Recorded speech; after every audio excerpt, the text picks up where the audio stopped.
Right,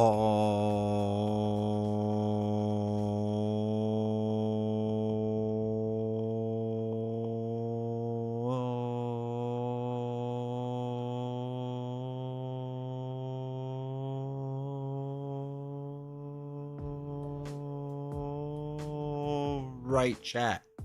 Welcome to the special before it's Thanksgiving for us Americans stream night thing. I don't know what to call it. I don't even know what to call it, but hopefully all doing well. Hopefully things are good. Hopefully you've had a good time. For me today was like a weird day because I had to get like some stuff done before like work kind of like slowed down, but like no one's really responding to work emails, so it's kind of like going back and forth and whatever. And then like I had to go get the car, had to go get the oil changed, and normally I would go to a place down the road, but a place further down the road because we bought it from there lets us do it for free for 4 years. But then they sit there and they're like, hey, we'll inspect your car for $400 to like make sure a belt is still there. And I'm like, man, I could do that. So I had to go there and listen to their sales pitch. And they're like, we would also change your air filter on the car for like $500. That's it. Like, it's real cheap. Like, you don't know how to do that, right? And I'm like, well, I have YouTube, so I have a rough idea how to do it. But here we are. Oh well. And then I recorded a video earlier today. I think it will come out probably not tomorrow. I'm probably not gonna have anything come out during Thanksgiving because I'm lazy. But I think Friday I might, where I actually recorded something today with Villain Theory. And it was, I thought I was naive. Well, not that I thought I was naive. I am naive. And I thought I could get it done in like an hour. I was like, surely we can do that in an hour's time. And it ended up being a bit longer. I'm not going to lie. It ended up being about 2.5 hours. 2.5 hours, which is pretty good, I guess. So, but there is a Villain Theory video coming out with me real soon on the channel, talking about some of our not hot takes, our normal takes of the in-flight report at PAX Unplugged, kind of like having that cool down period of what, of settling on things and thinking about things. And then we did, I think, a pretty fun thing. At least I have fun. I hope he had fun too, where we discussed tier ranking all of Caleb Grace's releases. Now, I know there's still a few that are coming out, but with, everything going on and the UK not getting stuff for like 6 years now and whatever, like, I figure we might as well, right? We might as well. So, had that done.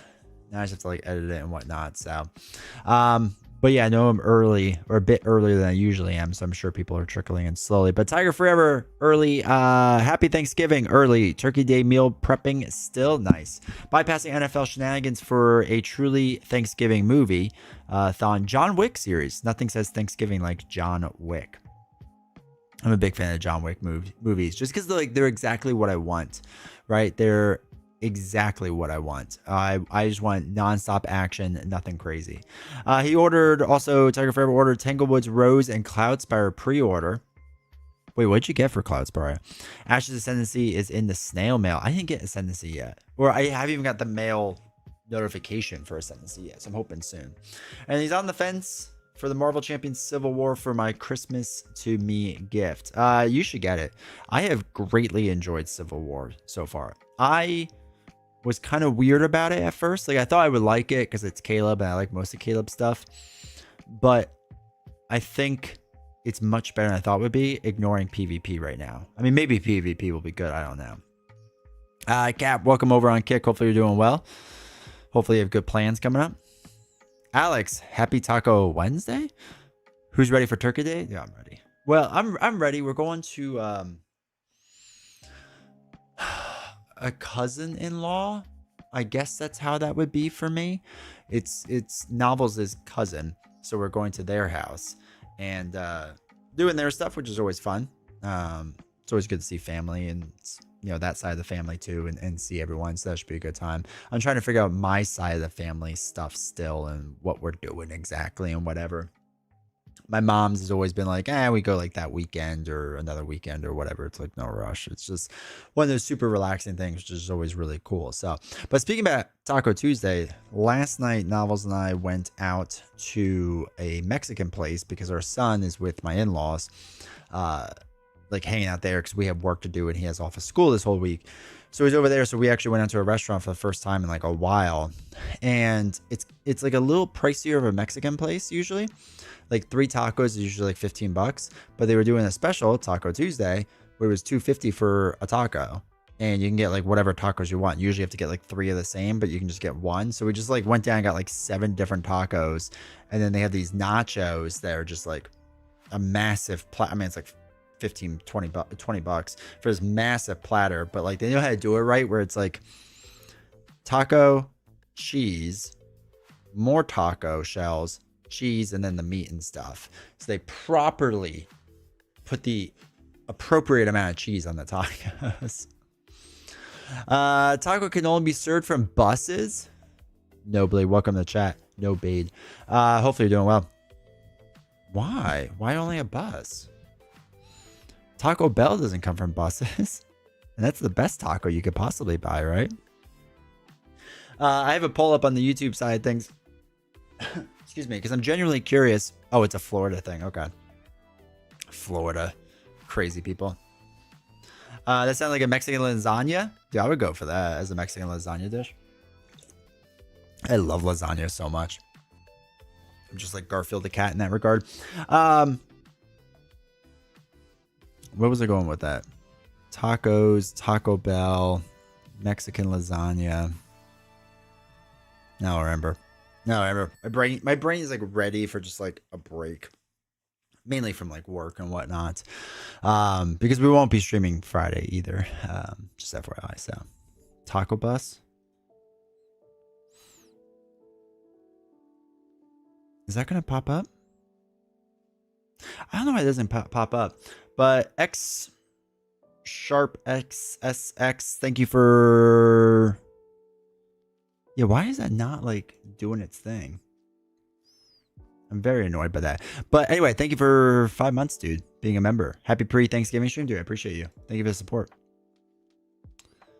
It's really annoying that it doesn't pop up. Man, like this alert thing that we have that comes up over here sometimes does well and sometimes doesn't, which is really annoying. So, Arrow, welcome to chat. Taco Bus. Kids eat free. Catering. Oh yeah, look, it's like a legit bus with tacos. I would eat there. 100% I would eat there. Noodles, meat, marinara, cheese. You had me at noodles. Keith, welcome to chat. Hope you're doing well. Apple pie empanadas? Ugh. No, thank you. No, thank you. Yeah, why is that alert not working? I'll tell you, man. You fix one thing on the stream and you break 2 things. I don't even know where my bookmarks are anymore. Google updated, or Chrome updated, I should say. Oh, there it is, bookmarks. And it's like hard to find anything now. Use Firefox? Nah, I've had issues with Firefox too, but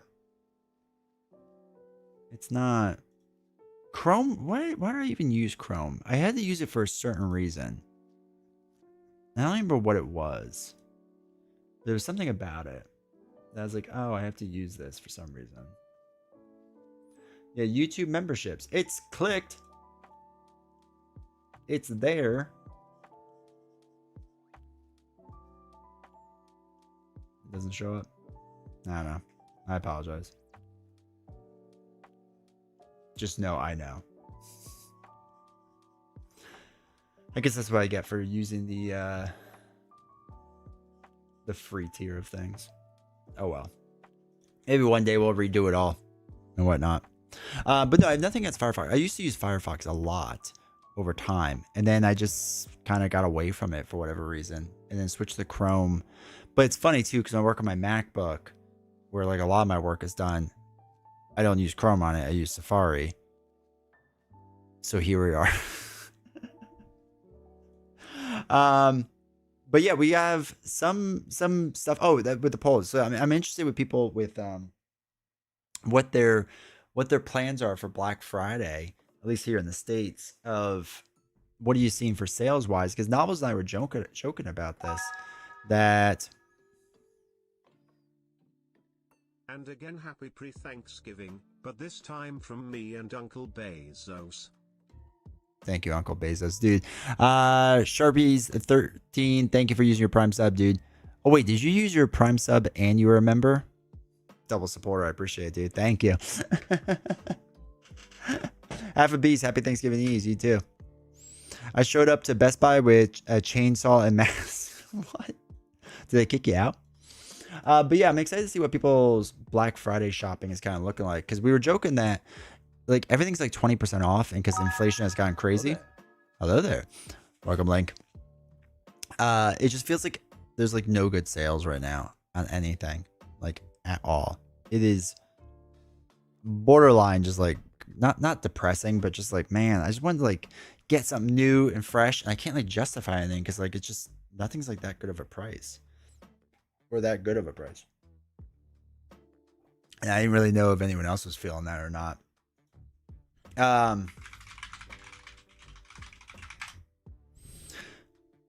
Give me Black Friday grocery prices. I know, right? But seriously, that would be nice. That would be much better. I just do my Christmas shopping and clothes shopping on Black Friday. Yeah, we have some stuff for like the cousins and the nieces and nephews and stuff that we have to get, and we'll do it Black Friday because we were gonna do it now, but because nothing is that good ahead of time, like why bother? Like I might as well just wait. And the big thing for me is like I really need a new phone. This phone I've loved this phone, but it is time for it to rest because it just does not do well anymore, because I use my phone for a lot for social media content and like YouTube stuff and whatnot. But I'm like through my stepmom's account because she works at Verizon, and like trying to get them to do everything is just like a stressful, painful part of my life. It's like a huge first world problem, but it's a first world problem nonetheless, and or a problem nonetheless. And it's just like one of those things like I need to get that done. So hey Bart, have you seen my new chainsaw and hockey mask? Oh, that's right, you're having nightmares of Sideshow Bob. Dude, I love the old Simpsons. I love it. You get a new iPhone for 90% off, and it's only $10,000. Yeah. Well, that's the thing, like, because I finally decided. So this one is the iPhone 14 Pro, right? So I originally had an iPhone 11. Every 3 years I upgrade. So I had iPhone 11 because I was like, oh, I don't need the Pro version. And then Novels got the iPhone 12 Pro because I was like, you should probably get the Pro, like it might be worth it. And it was immensely better. So I got the 14 Pro, and I was like, oh, this is amazing. But now I'm ready for the Pro Max because like I read so many comics, and I read, like, I'm on my phone more than anything else, like as far as technology goes, right? So I want the bigger screen, and it's like not even that much bigger, it's just like just a little bit bigger, but I want it. So that's gonna be like the next thing, is like I'm getting old, I need to look at better things. So did I say Beast now? Welcome, hopefully you're doing well, man. Bye, Burncycle. Now you're looking at the Royale with cheese. That was every now and again when Novels and I don't know what to watch at night, I'll put on like AMC or whatever, and on YouTube TV, and they always play old movies and stuff. And that was on the other night was Pulp Fiction, and I was like just quoting the whole beginning of it, and she's like, "You're a psychopath that like this whole thing." I was like, "I know," but I really likes it. Still have the iPhone XR given to me when I was with AT&T because my iPhone 4 was stolen or was being taken off the 5G network. That's the thing, like if I didn't use my iPhone for literally everything, and like including my real job and like content creation like this, I would have no reason to like ever upgrade, because like it works fine for most of the things I would use it for, but just because I use it for so many different things now, it's just like I need it to be snappier and better. And like I said, if I wasn't in those spaces, if I wasn't in media where like I'm constantly recording seminars and I have to take the notes off of it and then put it in AI to like basically reorganize the notes so it's easier for me to do my job and yada yada yada, like I could still do it probably with an older phone, but whatever. Pulp Fiction is a top 3 movie for me. It was for the longest time for me too, and I think I watched it too much. Also, welcome LW. I don't know if I said. I think I watched it too much, and I'm just like I can't do it anymore. You know, I have a crack bleed screen right now. See about 40% of the screen. I can't handle that. This phone, I have a cover on the screen, and we were at Hershey Park, and I turned, and like novels turned some of the time, and hit my phone, or I hit my phone, or whatever it worked, and it fell, and it shattered the screen. And I was like, oh my God. I was like, this phone isn't due for an upgrade for a while. This is going to be so expensive, like whatever. And luckily, whatever protective thing I got on it was the thing that shattered. So like once I peeled it off, it was completely fine. I was like, oh, thank God. And like I was so panic stricken because I was like, yeah, it destroys the trade-in value, because then they don't want you to trade in your phone anymore. And like you have to actually buy the new phone and yada yada yada. And I was like, I can't handle this. But luckily, crisis averted. And ever since then, like I used to never have a screen protector on, and for whatever reason on this one I did. And ever since then, I was like, yeah, doing that. Pulp Fiction is so good because it changed cinema storytelling. Also, why The Matrix is high on my list. I love The Matrix. I remember watching The Matrix and then watching the second one in theaters and the third one in theaters, and like being slightly disappointed because neither of them were nearly as good as the first one. But it's still like, I mean, I still enjoy them for what they are. I know people hate on the second and third one, and I love The Matrix. I will watch that anytime it's on, every time. There's certain movies like Rush Hour, Austin Powers, Matrix, John Wick. Whenever it's on, yeah, I'm one of those people, like it could be halfway through, I'm gonna watch that. Also, big news: Rush Hour 4 is getting greenlit. Let's go. Let's go. Let's make it happen. I don't even care if it's bad anymore. I just want it to be somewhat like the first 3 Rush Hours. It could be like Rush Hour 3. I know people don't like that one as much. I do. I think it's still funny and enjoyable. Rush Hour 4? Yeah. Yeah, it got greenlit by Paramount. Whenever the Goonies is on TV, I always watch it. I'm not a Goonies fan. I don't like it. I don't know why. I tried. Jackie Chan is old, though? That's fine. It's fine. It's fine. He's what, 70-something? He's 71. He's doing great. He's doing great. Nocturnal Duck, welcome to chat. Hopefully you're doing well. Put him on the screen. He'll be fine. How old is Chris Tucker? He's like in his late 50s, isn't he? 60s? 54. Chris Tucker's doing great.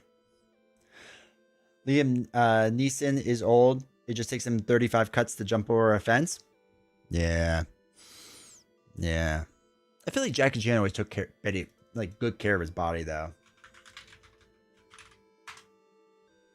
David, welcome to chat. Hopefully you're doing well. How old is Liam Neeson?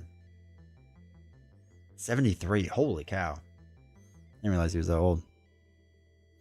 I'm not a Goose fan. All right, guys. It's been good. Time to unsubscribe. Nelson, here I come. What if he was like, nah.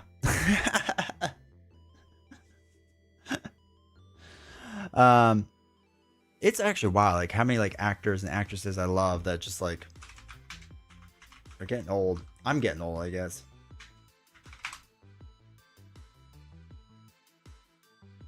It's crazy. Chris Tucker's one of my favorites. Dude, he's goated. Friday, fantastic movie. I like the sequel too. Was it next Friday or Friday after next? Or no, I think it's next Friday, then the Friday after next. The original Friday is so good. 20 seconds for the beginning. That's pretty solid. Felt like I was holding it for a while. I feel like there's other cult classic movies that I'm not a big fan of. Like Pan's Labyrinth with David Bowie, I never liked. That's something that like a lot of people like all of a sudden. Not all of a sudden, but it seems like a lot of people like recently. And I was never a big fan of that movie either. But yeah, I'm trying to think of what else. Yo, YouTube poll, only 50% of you buying Black Friday stuff.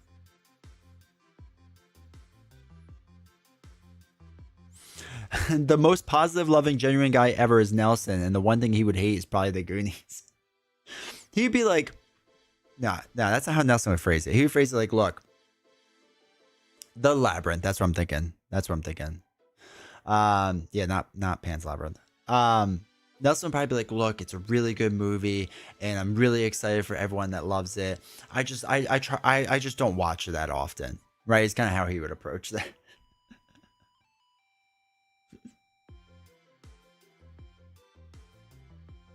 What are other cult classic movies?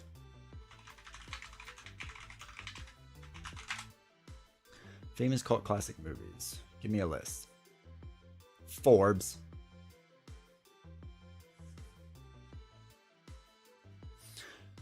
Clue. Oh my god. Clue. I don't watch. Showgirls. Teeth. I never saw. Elvira. I never watched. Thief and the Cobbler. Mallrats. Mallrats I never liked. The Adventures of Priscilla, Queen of the Desert, never watched. Death Becomes Her, never watched. Ruby and Michelle's Juliet High School reunion was bad. Thank you for the follow, Mr. Art Brains. The Last Unicorn, never watched. Cat People, man, there's a lot of cult classics I haven't watched.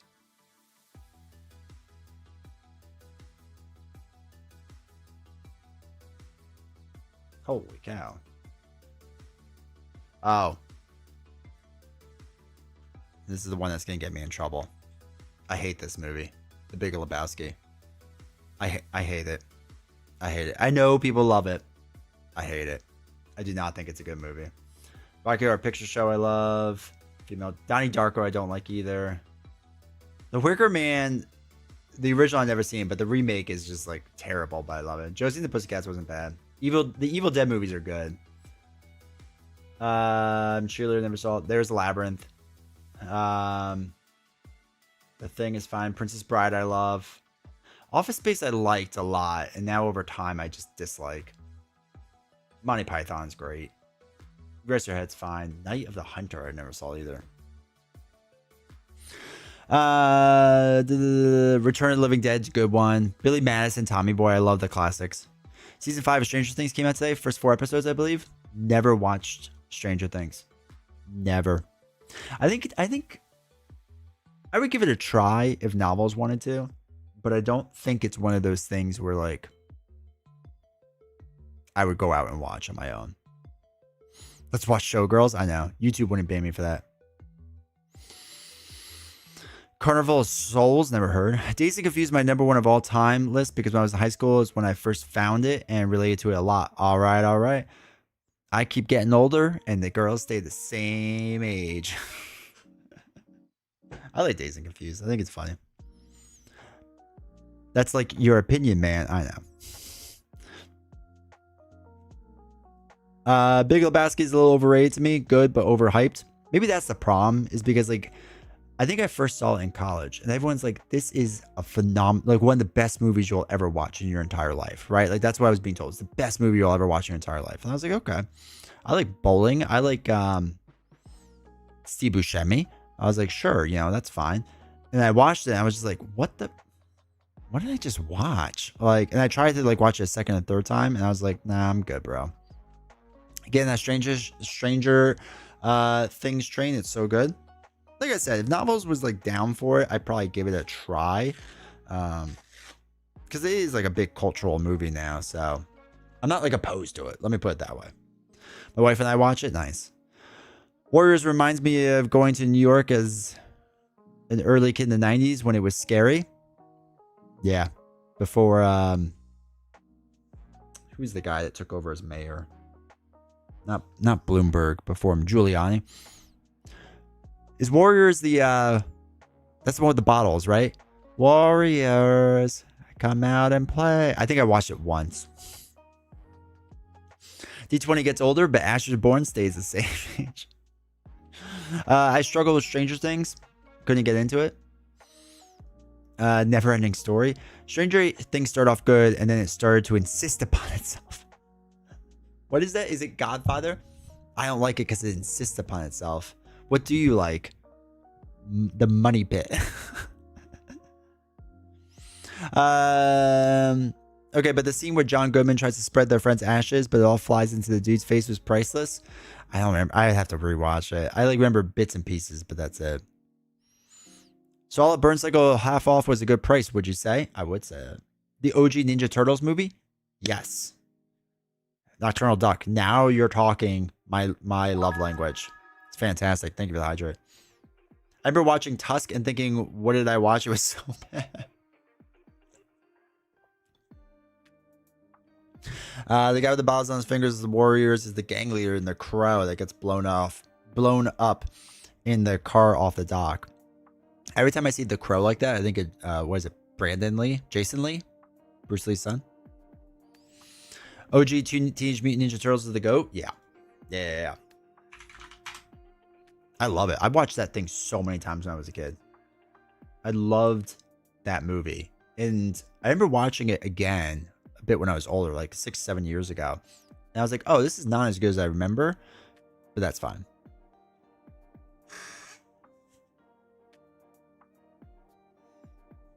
Speaking of Turtles, someone did a short review clip of the new Unmatched Turtles box, and it looks insane, dude. I can't wait. Is it coming out soon? Is it shipping soon? Teenage Mutant Ninja Turtles, the independent movie. It was actually well made. It was good. I mean, like, I don't want to say like it was bad, but like in my head, because I was a kid and I had no concept of how good movies are, or could be. It was one of those things that I was like, man, this is like really weird at times, but it was really good. Guys in suits better than CGI Teenage Mutant Ninja Turtles? Yeah. Tusk was definitely an experience. Watching Ralph get beat up as a kid was terrifying. All right, so a couple of quick things. For those that don't know, winter is coming. It's actually already out. You can buy it now for $90, which is crazy. Upper Deck, that lawsuit, man, is making all their games expensive. So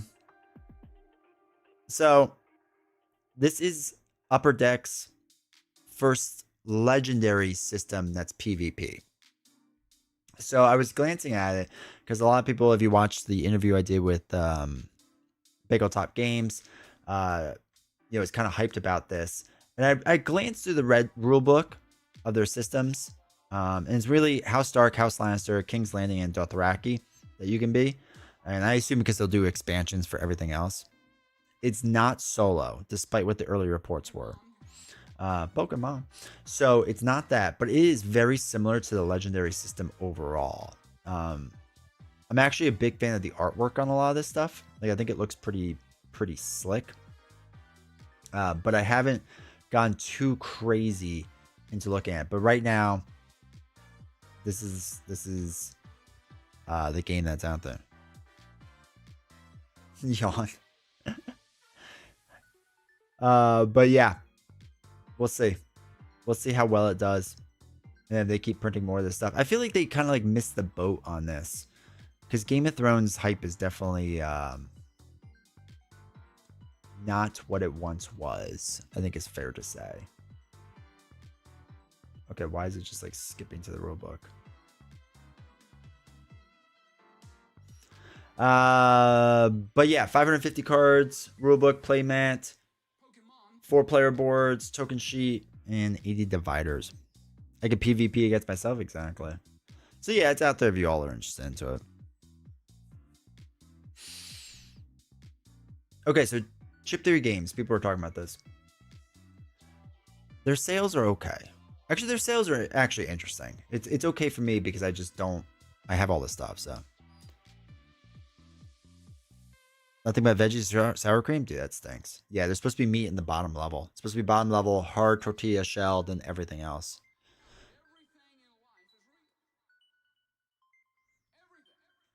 A hype for the Night of the Seven Kingdoms spin-off. The short stories are the best of Game of Thrones stuff. They are really good. Holy cow, come on. Chip Theory Games website is just not working. Shop all deals. Go. Go. Shop the deals. Hold on. Hold on. Their website did this to me earlier too, which is nothing wanted to work. There we go. Okay. So for those that know, the new Tanglewoods Rose is now pre-ordered. This is the one thing I got was this, because if it's 20 strong related, I will get it. I do not care. I need to fill out that giant box that I have, so I need all the things related to it. So I 100% will do that. So they got the Elder Scrolls Chef class, which was originally only available through Gen Con originally, and now you can get it. And I thought about getting this, but I didn't. Maybe in the future I will. I don't know. Dragon's Etching Stone you can get, which is fine. So, too many bones. So, the Trove Chest and Riffle and all season promotions are available. So, you can get, basically with the purchase of a base game, you could get a free set of brass mags, a free plushie, and free expansions, which is crazy. Also, their Trove Chest is now 150. They're always like kind of weird shipping this. I think I got it when it was like $80. But yeah, so hot tip, this is a pre-order item with its own flat rate shipping. So got that. So yeah, Riffle's out. Riffle I actually really like because I like his deck of card system in Too Many Bones. I think this is really fun. I have an older video with me playing this with Nelson. But yeah, so buy any base game and get a free 40 days Waves and Caves expansion and a free plushie, which is crazy. I also have the free plushies, or not the free plushie. I have the 2 plushies. Don't ask why I got them, but I did. So, Too Many Bones gets you Days of Delore, 40 days. Undertow gets you 40 waves, and Unbreakable gets you 40 caves. So you can get all 3 and get all 3 expansions, and you get the plushies. Apparently there's 3 of them now. Whatever. So buy any 4 Gearlock characters and receive a free set of brass mags. This is literally the only thing I don't own for Too Many Bones, because I don't know how I'd fit these into the Trove chest, because that thing is stuffed. Like, I could probably figure it out, but it'd be tough. Since I play a lot of Pokemon Sword, decided to get an early Christmas gift in getting Pokemon Shield. Spent an hour or so in the wild area looking for Shield exclusive monsters. Nice. 40 days, I know, right? So their collections, Gearlock Child is actually pretty nice. I don't have the Korean promo pack. I don't even know what this is. What's in it? Yes. Korean. Okay. The rest of this stuff I've gotten. The Trolling for Fools is actually kind of cool. The rest of the promo packs are fine. But they stopped doing these, which makes me really sad. 2022 is the last year, and I actually like those. The books, crazy expensive. I own these books, all 3, when they were much cheaper, and it's crazy. And then the coffee I've never gotten before, so I have no idea what that's like. So Tanglewoods, you can hop on the 20 strong gameplay holiday bundle where you get all the stuff, almost all the stuff. You get a lot of this stuff for $130 now, which isn't bad at all. I don't think Rose comes with it. Yeah, Rose is separate, so just FYI on that. And then there's different promo packs, so if you want to get the promo packs, gotta get them separately. Victorum is actually a really good price. So I haven't even played Pandora's Ruin yet. Right, like I played a little bit of it, but not a ton. But the core box with the Ruin, $160. That's not bad. You get the premium health chips, which are a must. And I don't really remember the Forge mini expansion at all. So the remastered, I love the remastered. I haven't even played Pandora's Wake. The fact that you get the remastered box with the premium chips for 140 and you get the other stuff too. It's a really good deal. If you haven't hopped into Hoplomachus, really enjoy that. 8-Person Fools was their April Fool's thing that they did. I don't think I played that either. So, okay, so Cloudspire's storage gives me Magnum PI. So I haven't gotten this yet. It's coming with the Cloudspire pledge, so I'm excited to see that. Wait, does Chip Theory Games make the Elder Scrolls game that is a better version of Too Many Bones? Yes, they do. Yes, that is them. So I haven't gotten this yet, but I'm hyped for the storage system when it comes up. You can get all the minis, which is crazy. That's actually a really good price for all set all 3 sets. So, okay, the big one. Actually, let's skip over this for a second because we'll get back to this. This seems all right. I've never played Fight 5 because it's not a solo game. Neon Rain I like a lot. That's fun. And they have some kid stuff and whatever. Okay. This is the big one. So I have a tin hat theory. Okay, I'm going to put it on for a second here. They originally wanted Burncycle. So Chip Theory Games fully believes that they should have 3 main lines that like do things, right? Is there a sale for Elder Scrolls for $5 off? I don't know if it's that. We could check in a second though. And I think they really wanted Burncycle to be one of their 3 main lines, right? They had Too Many Bones, Cloud Spire, or Hoplomachus, and I think they wanted to be Burncycle. Cloud Spire, I think the hope was it was going to be, but Cloud Spire never really took off for whatever reason. I still believe it's because the solo community really carried Chip Theory Games in the early days and really embraced them, and Cloud Spire is not like a big solo game, so that didn't really help them. But I really believe that early on they thought this was going to be like the big thing, and it just didn't connect with people. It just didn't.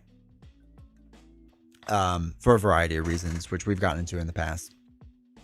So right now, they are selling literally everything for this thing. It was fine, I heard. It was. It's a fine. I own all of it. It's a fine game. I enjoy it. I was a playtester for it. I played a lot of this game and a lot of versions of this game. It's fine. There are some serious issues with the game, though, but it's fine. Also, welcome, Billy. I don't know if I said hi. I think I did. My tin hat theory is that because like a lot of people are like, oh, when's the next expansion for this coming out? And they've kind of like ignored it and kind of moved on and whatever. I think they just want to dump this game and never talk about it again.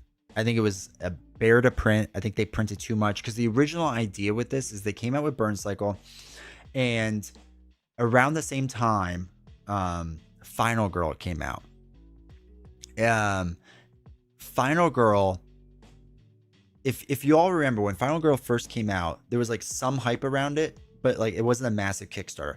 After it came out and people started playing it, people were like, this is an amazing game. So they quickly did a second Kickstarter for their second series, and they just like if they're wait, let's bring it up. Because the numbers are crazy with it. Okay, so original Final Girl, great numbers, right? 446,000 it made, which is objectively good. Series 2 had all the hype behind it.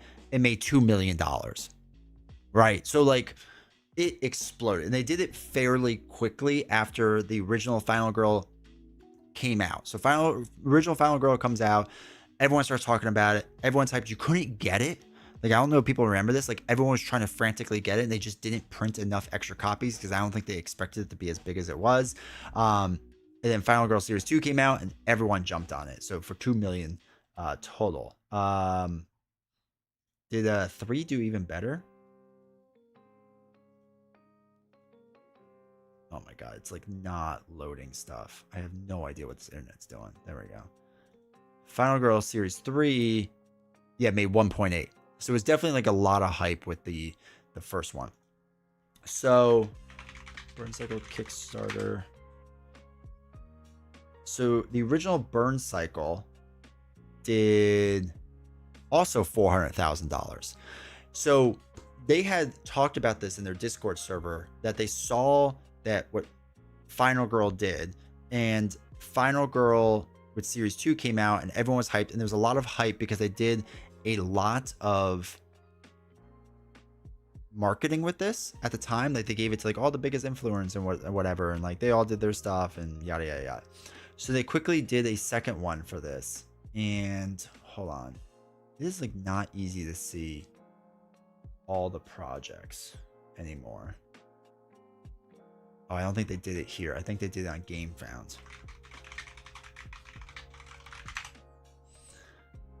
Yeah, here's the reprint.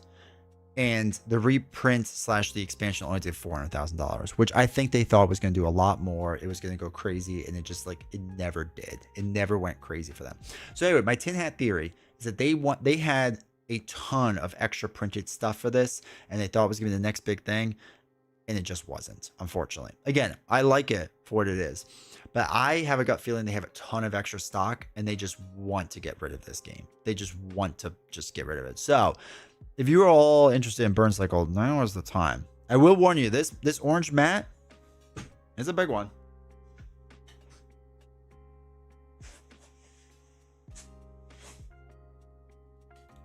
This is the mat. Okay, doesn't fit on camera.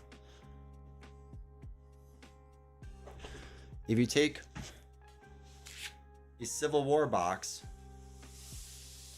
that's roughly how big it is. So, I can't even back up far enough. There we go. Civil War.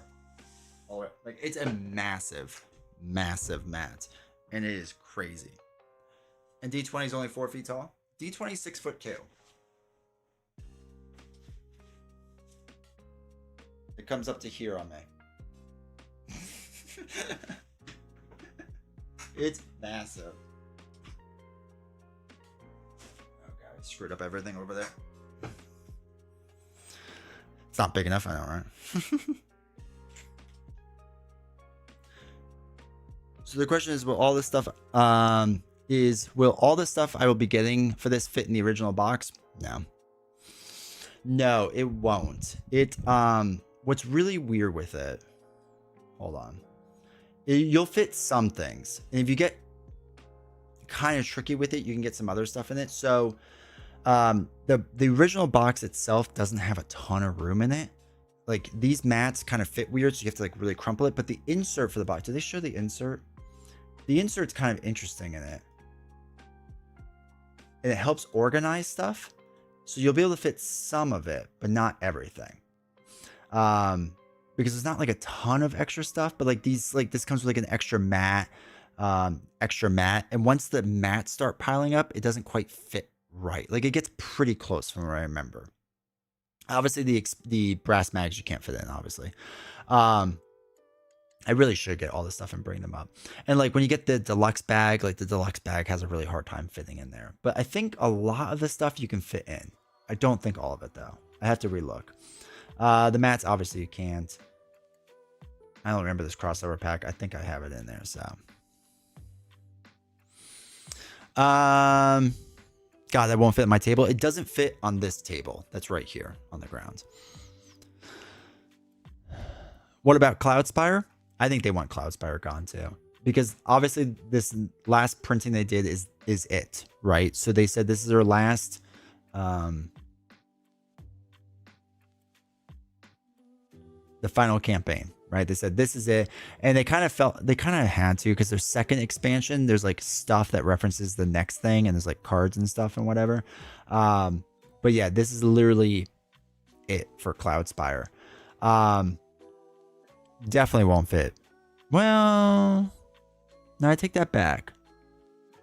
I think everything fits in that core box. I think I have all the Cloudspire stuff fitting in the core box, now that I think about it, except for like the books and stuff. I don't have that. I'm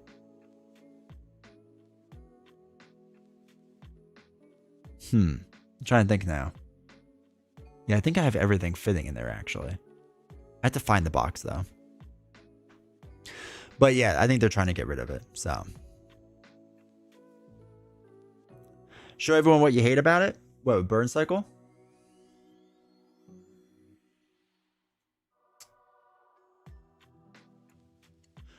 My biggest gripe with Burncycle.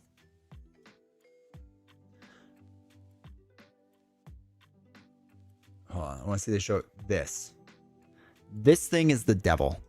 So, in Burncycle, you have a big mat that you're playing on, right? So, in Burncycle, you have basically this is like your board, right? If you're able to get one of these games from these deals, what would it be? It'd be hard to turn on hard not to get Burncycle. I mean, obviously 20 strong is what I go for the most. Cloudspire, if you have 2 friends, I would think about it. Too Many Bones is hard to recommend, because I would just recommend Elder Scrolls at this point. It's just better. So, I say drink White Russians, Classic, The Crow, Warriors, the thing, Tombstone's another great one. The final expansion. Me looking at Final Girl stuff with 20% off. Oh yeah, I was thinking about getting a Steam Deck. The Final Girl's really good though. This is the most Kickstarter looking game ever. It is. I mean, this is kind of chip theory games in a nutshell. Okay. So here's the thing. Here's what's fun about it is that do you want 3 layers of neoprene? Because you can get 3 layers of neoprene. The big orange mat you put down as your base. Then this neoprene mat, right? This one goes down, and then these are little neoprene mats. It's actually really fun and cool, so I like it. So anyway, this is your little player board, your little robot, and you can move pegs around. This is when they were obsessed with pegs, so you can move pegs around and whatnot. It's really, really cool. And then this is like a second player, third player.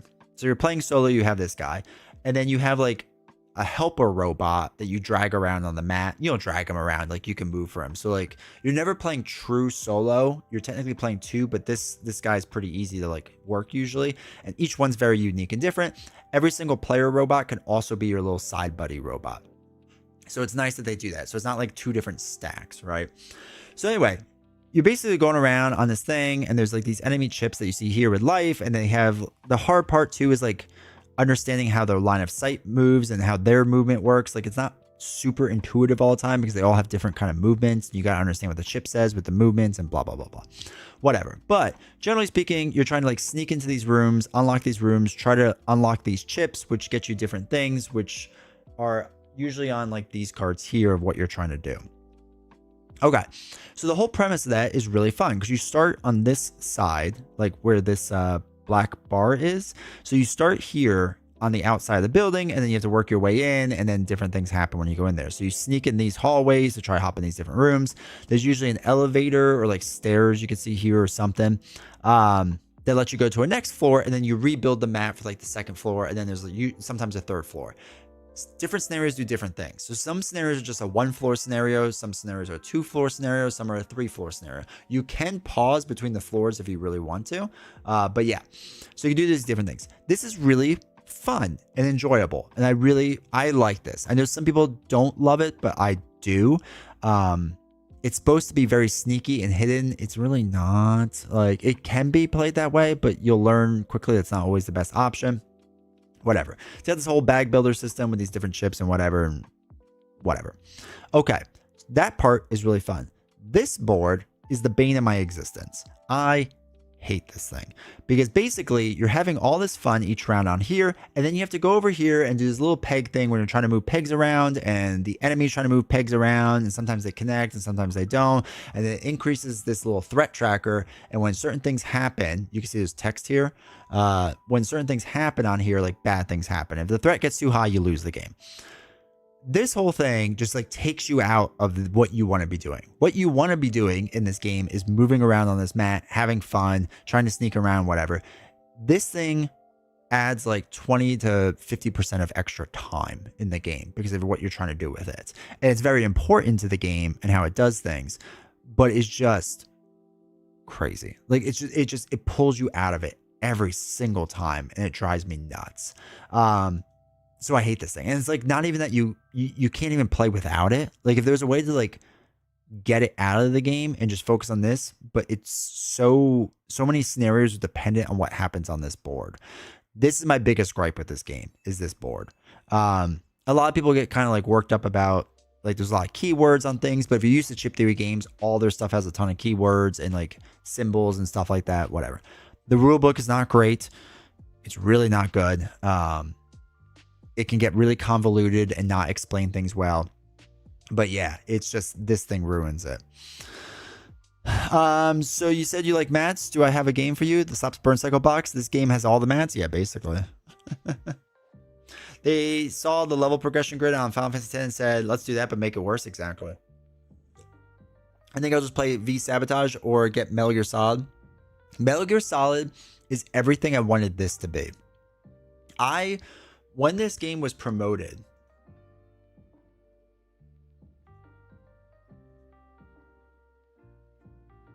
you can see my bundle I got. When this game was promoted, oh, do they still have it? This was how the original map looked. I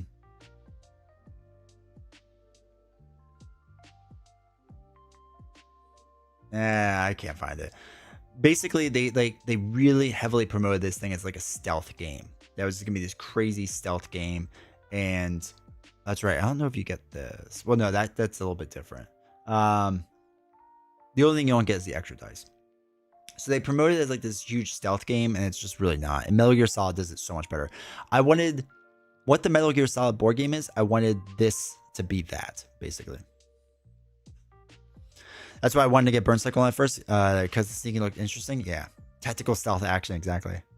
But yeah, if this whole system was the game and like you had some special abilities and it played like Metal Gear Solid, but with all the Chip Theory games upgrades, this would be one of my favorite games of all time. This thing, that's how much I despise this mat. Is this goes from a game that could have possibly been one of my favorite games of all time to a one that like I loathe pulling out and playing because of this mat. Back on the Final Girl page and the Series 1 mats caught my attention. Did they upgrade the mat because it says Series 1? Yes. So Series 1 mats will work with Series 1. Series 2 mat will work with Series 2 and Series 1. So if you only get Series 1 stuff, then the Series 1 mat is fine. But if you plan on getting Series 2 stuff, there's a lot of extra spots that aren't on the Series 1 mat the Series 2 stuff uses. You loathe it, so I shouldn't buy it, right? I think you should buy Ash's Ascendancy is what I'm really saying. And Metal Gear Solid board game. But yeah, so that's a big one people ask. Look, if you're interested in the idea of it, like, again, I think they're trying to dump this game and get rid of it. So I think if you don't get it, like, because I don't even think on any of the other Kickstarters recently you've been able to like put this on. Maybe you have. I haven't really checked because I don't pay attention to it. This may be your last shot. This whole 404 box is kind of fascinating because there's no gameplay in that. What you get in that, hold on, I want to see if they show it. No, they don't even show it. So the 404 box, this is the only way you can get the 404 box. Okay. I don't know if I should spoil this.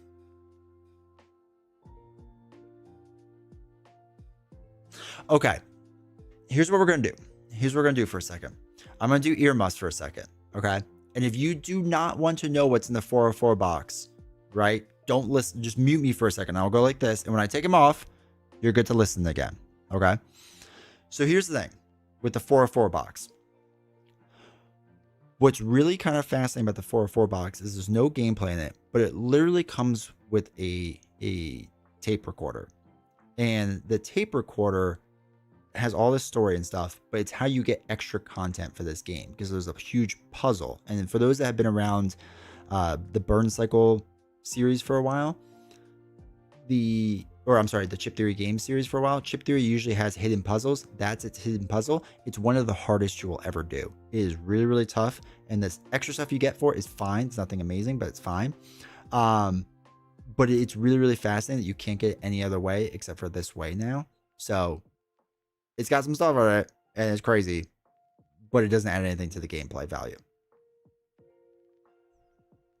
Actually, you could buy Metal Gear Solid Final Girl and Ashes probably for the same price as that sale. How much is the Metal Gear Solid board game?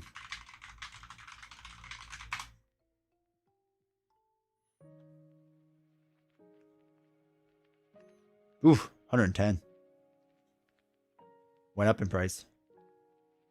Went up in price. Oh wait, that's right. I wanted to look at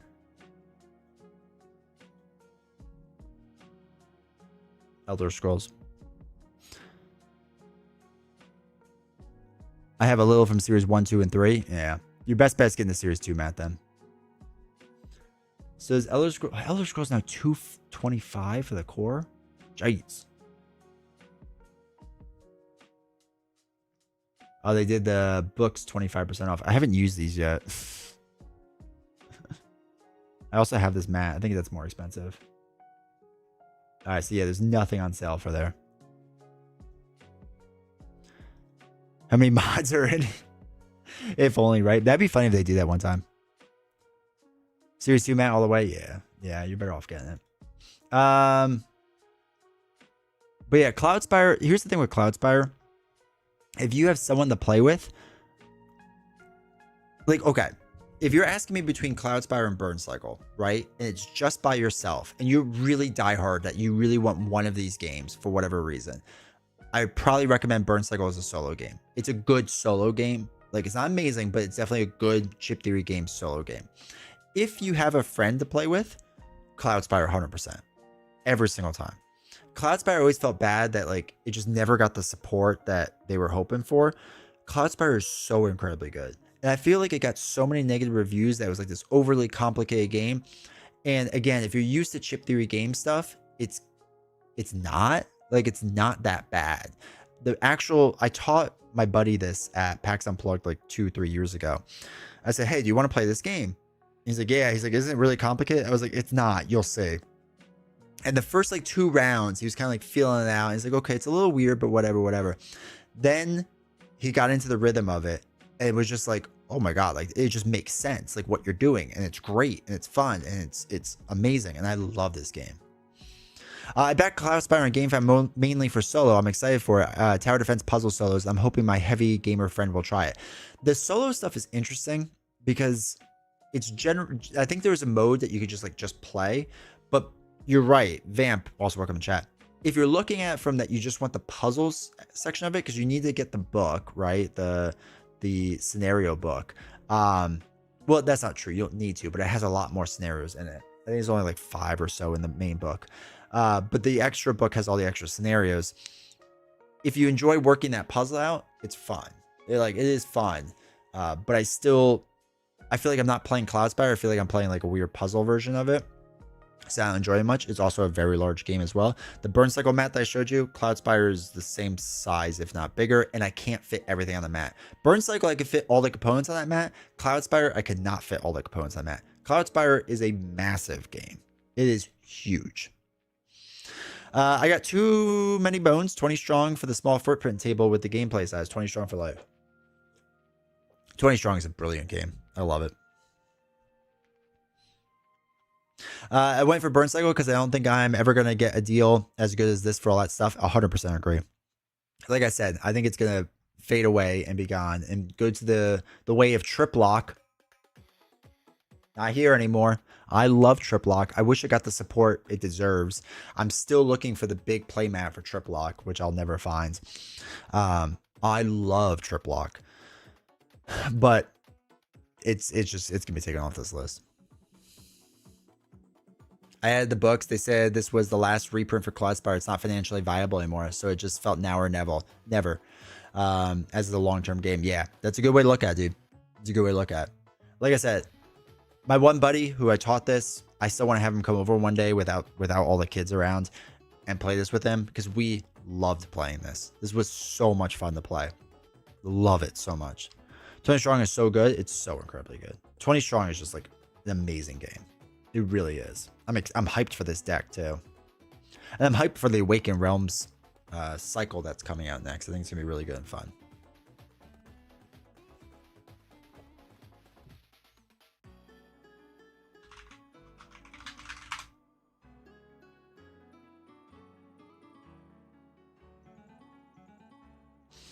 All right, so they got 20% site-wide for this stuff.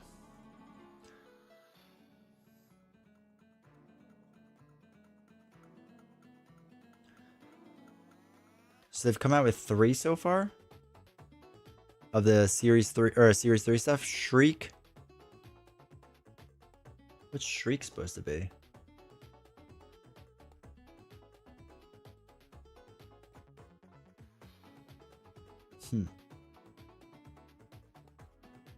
Rotten Harvest and Bad Times at Buddyland. Oh. Wait, is this everything for Hostage Negotiator? Yeah. God, I love this game. I still do. I love the career mode in this game. I think it's so good. Playmat is $80 on Noble Knight. Yeah. Did they say when the 20 Strong Cloudspire is coming out? It's any day now. So it's, I think it was at PAX Unplugged. The Cloudspire stuff is shipping. So in the Cloudspire campaign was the 20 Strong box. So it's coming out like real soon. Shriek is Scream. It's supposed to be kind of like a Christmas one where it's a one-off. Okay. Hopefully it's in the Series 3 box. Because that's what I'm backing this stuff is the Series 3 box.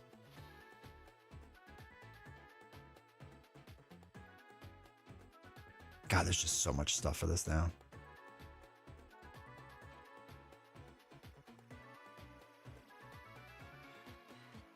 Or not Series 3. Series 4. They already did Series 3. Series 4 box. Because I own this. Oh my god. Bad Times at Buddyland Miniatures. Ugh. I can't do this anymore, chat. I can't do this anymore. It's so many.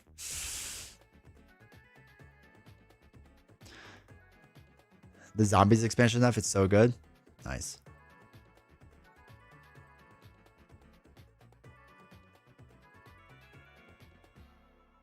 Game Nerd says a Swoo booster box for 60 bucks. Yeah. There's a lot of Swoo stuff that's like heavily discounted right now. It's very weird.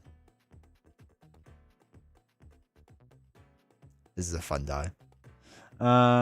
Lizzie miniature. I have to get that. Replacement trays.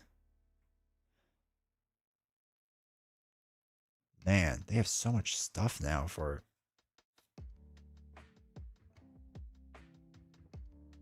God, these things were a pain to track down originally. Oh, that's what I want to look for. Wait. I'm missing one thing from Hostage Negotiator. This one. I have to buy this. I have this one. This one was so hard to get for the longest time. Let me just put that up on another screen for later.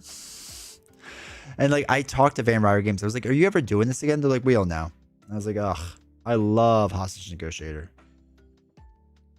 I'm happy they're reprinting that. Thank God. Okay.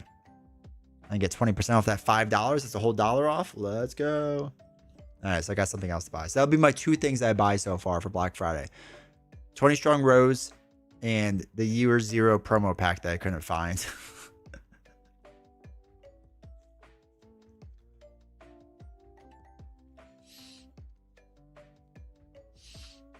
But yeah, I think Cloudspire is on its way.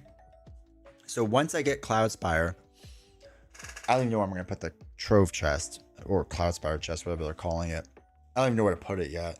But I'll be happy to organize all that stuff because there's so much. There's so much Cloudspire stuff. It's good, but it's just a lot. And then I'm excited. I'm more excited for the 20 strong Cloudspire deck, which is, I don't know if that's a good thing or a bad thing. That I invested all in that game, and I'm excited for a $20 deck of cards. Oh well. I don't know. Is there anything else I should be looking at? I'm ready to open and organize Cloudspire.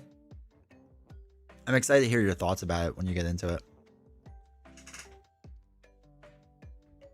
If you like it or not.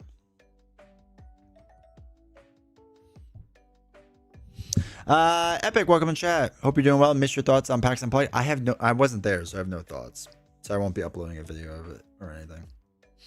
The only thing I really talked about on the live stream was the in-flight report. But that's it. I don't really know much else. I'm hoping next year I can go to PAX Unplugged. We'll see. I would really like to. There's a lot of things I really want to do next year. I really want to go to not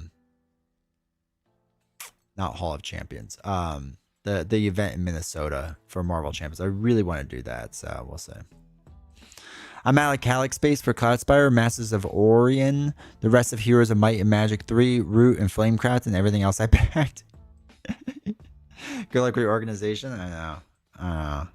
There's so much that just left to like organize. And like in this room, like on that wall-ish, I want to get some shelvings. Maybe a Calyx. Again, I don't really like Calyxes, so I might build one. Woodworking, so I might build it over there because I have a lot of spare wood to use, and then I want to be able to bring a lot of the games that are downstairs up here. So like when we talk about Burncycle, I have to go all the way to my basement to go find it, right? I can just like be like, it's right there. Let me show you all what I'm talking about. So yeah, but there's a lot of games I'm just not backing anymore. Though I am a lot of people have been telling me to look at Radiance, and I am seriously considering it. I was reading and glancing through and doing some research on it, and I'm really looking at the game. I'm really looking at this game. I get why people are so hyped for it. So, there's something else. Oh, The Witcher Legacy, still going crazy. Almost 3 mil, €3.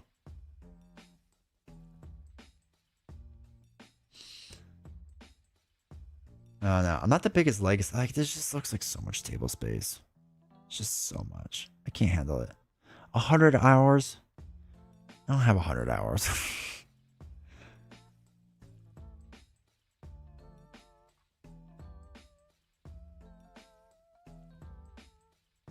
God, it does look good though. It does look good. Ah, the Elder Scrolls. There it is. 4 mil that brought in. Jeez. I want a small table space game and not 3+ hours of playtime. Yeah, like I don't mind owning some of that stuff that's massive, but I have enough. You know what I mean? For me, it's like I'm good. I'm good.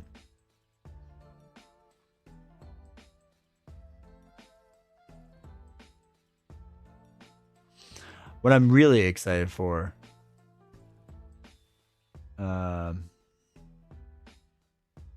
Nemesis Retaliation Mystery Box. It's set up that gets me 20+ minutes for some games. Yeah.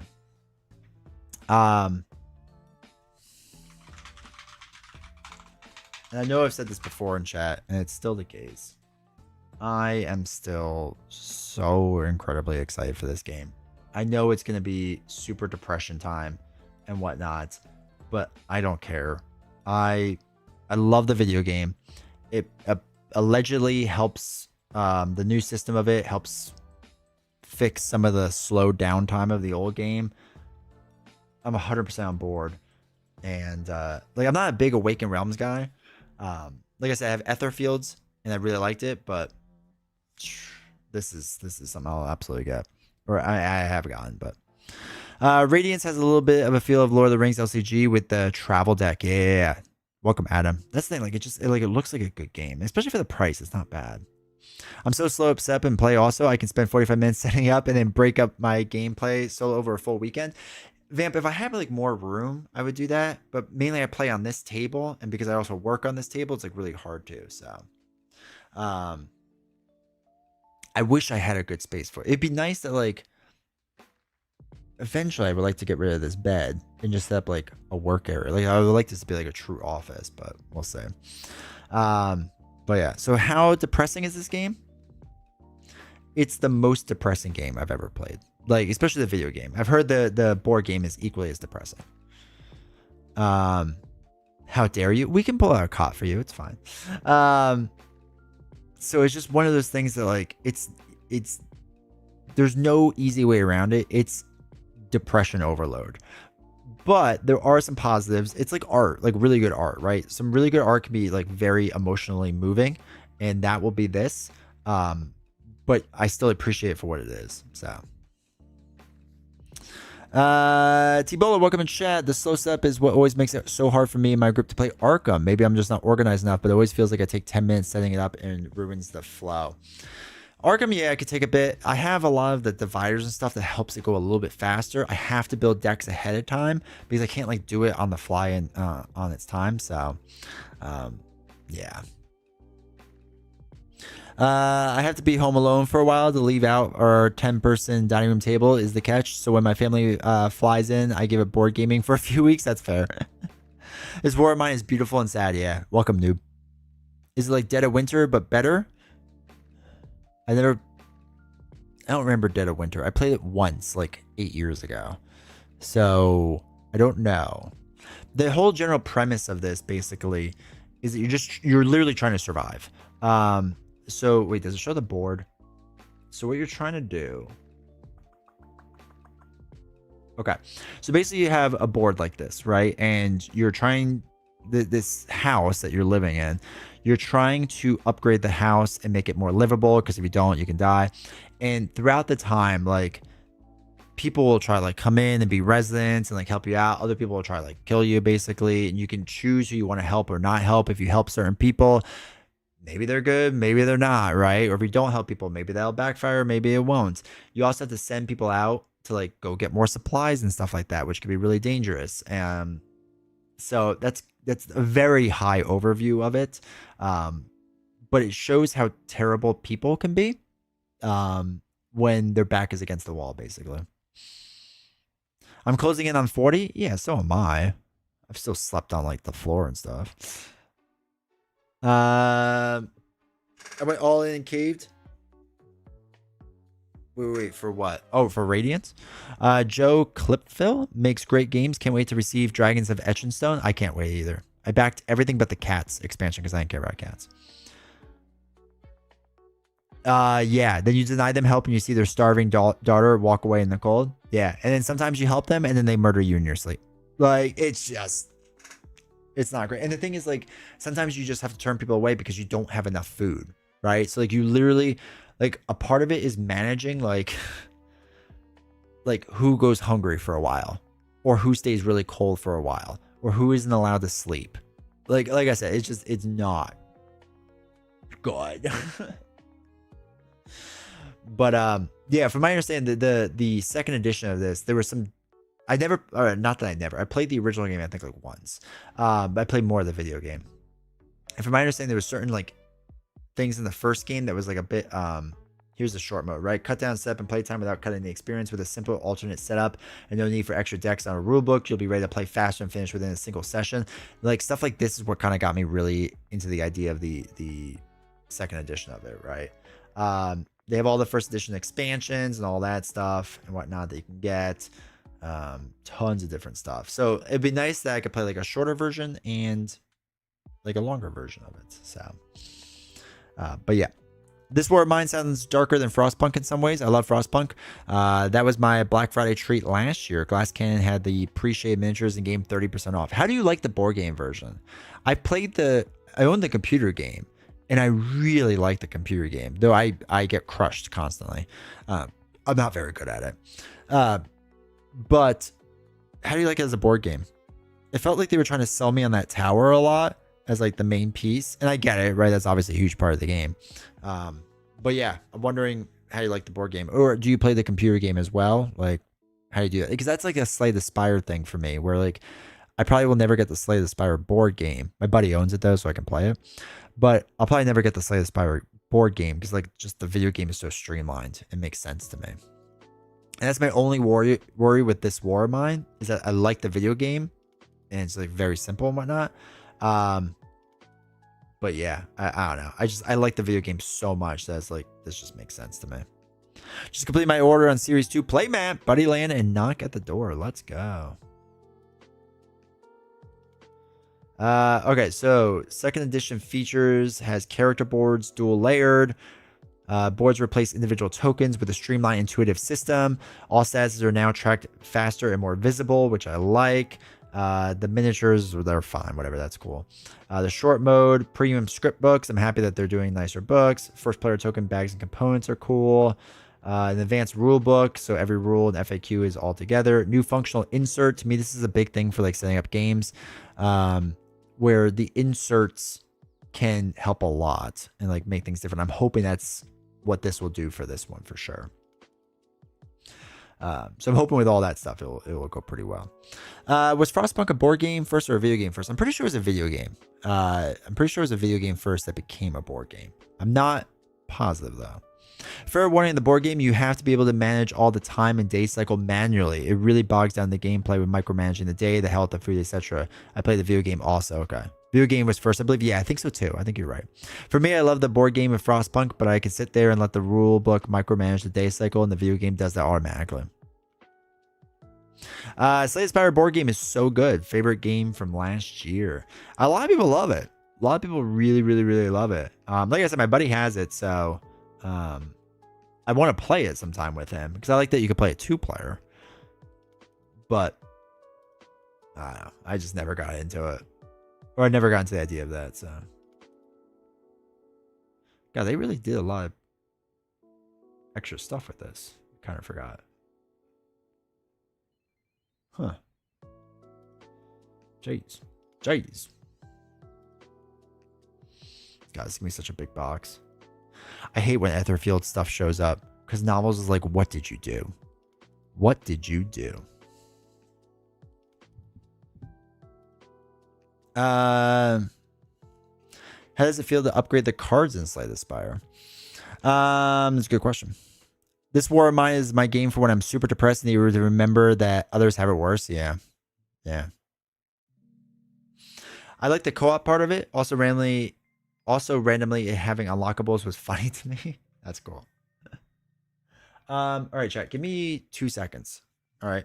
I have to run out for 2 seconds. Give me a bit.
Okay.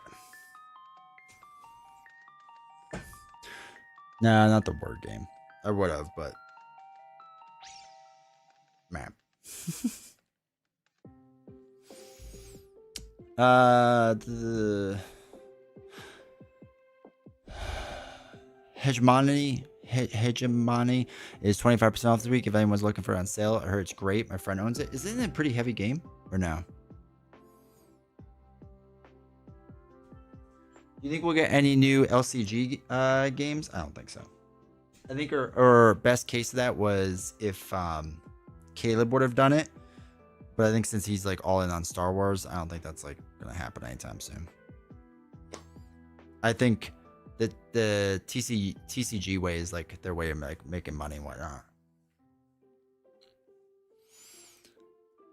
Hegemony is good for people who are into politics also.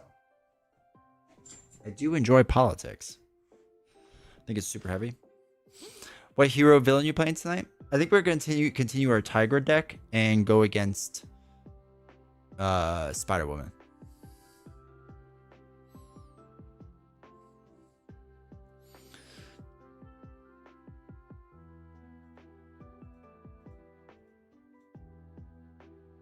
Talking about what did you do? Imagine getting all at Cloudspire and all at Burncycle within a few weeks of each other. Sounds like you're gonna have a good day. DC Champions will only happen when Marvel Champions dies, I think. Yeah.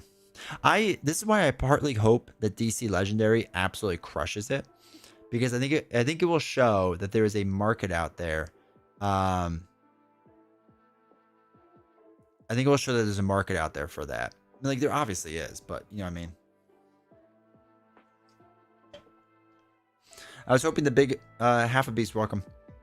I was hoping that the big announcement was going to be Arkham Champions and Marvel Horror. Did you get a chance to see you play your Tiger deck in action? How did it feel to play after you made your tweaks? Okay. Here's the thing about Tigra. I don't want to overhype this too much yet. But as of right now, Tigra is like a top 10 hero for me. I love Tigra. I love everything about her. I think she's phenomenal. I think she's a lot of fun. She's everything I want. I love it. So, it's good. It's really good. Tigra is so good. She really is. Valk should be a little worried.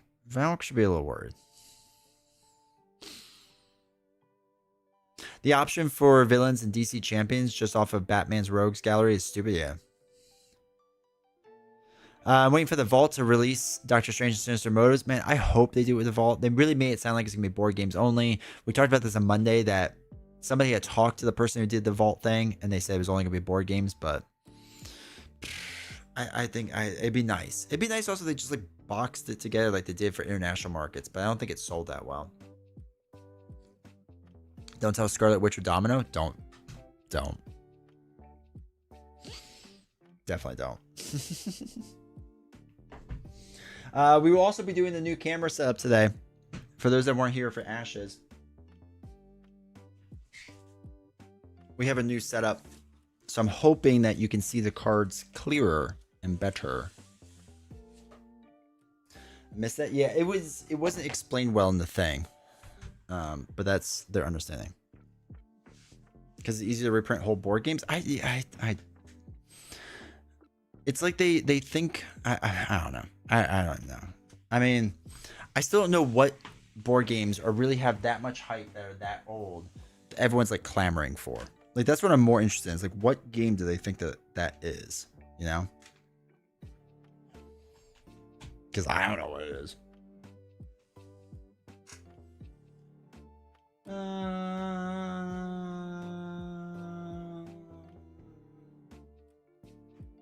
Use this board. RuneScape. Okay. What else? That is one I've been hearing a lot of.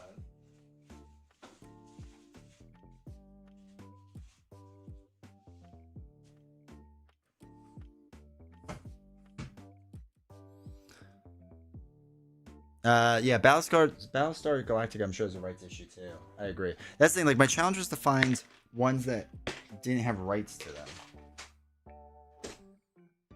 Or, you know, like, where their IP, I guess. I should say. Like, I think there's some Twilight Imperium stuff they could do.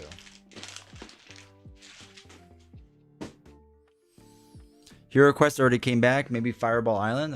Well, Fireball Island is now owned by somebody else, right? Because they did like a remake of it or whatever.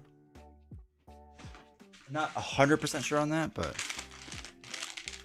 also Ipsum working chat. Sorry, I didn't say hi.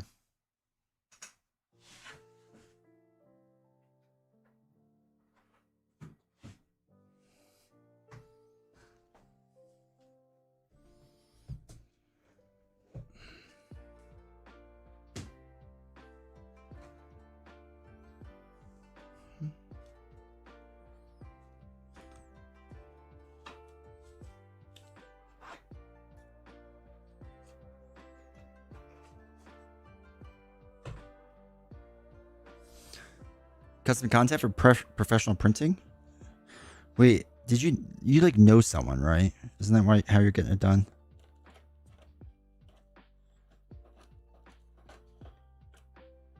Oh, that's Daredevil.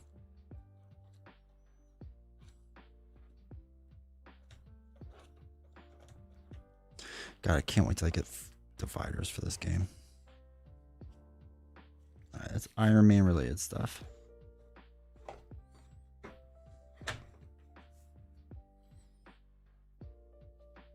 I'll turn the lights on in a second. I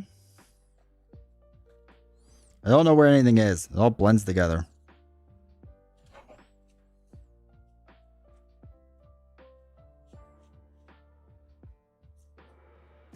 Oh, Spider Woman. Okay. All right, Spider Woman. And then it's a bunch of stuff. I did it myself at home for a while, but then someone at MCDC pointed me to a site that does it. They even print the Marvel backs. Yo, hook a brother up.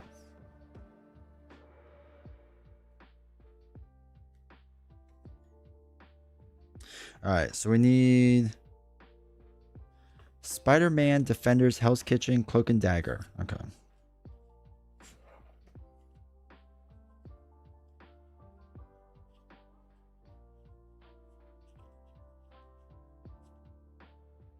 All right, Hell's Kitchen. 2, 3, 4, 5. Spider-Man. 1, 2, 3, 4, 5. None of these. Don't fall, don't fall. 300 cards and they came out great. That's amazing. I love it. What did I say? Spider-Man, Hell's Kitchen. All right, Cloak and Dagger, Defenders. Okay.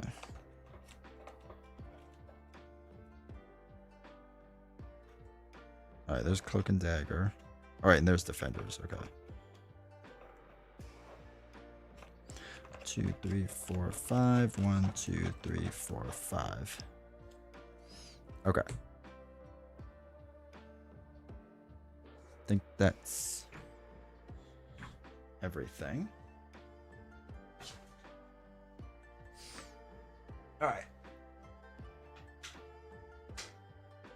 So the new setup we got, for those that missed the Ashes stream, let's see how well this works.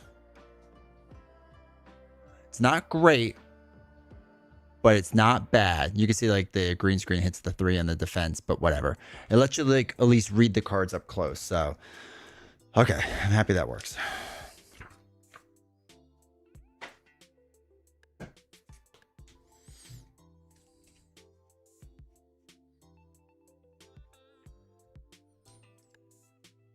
And we're going through more Tiger because I love Tiger. Let's put up the hero and villain thing.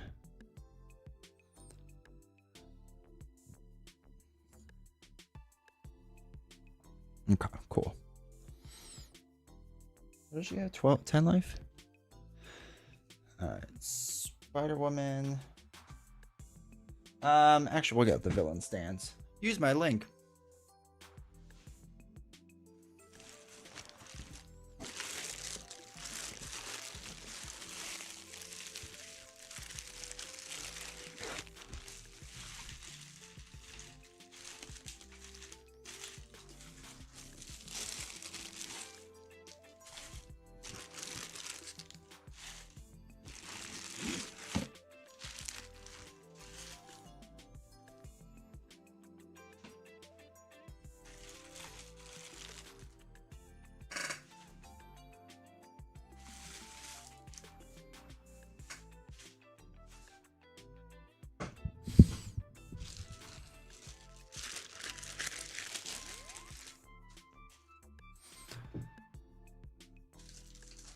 Yeah,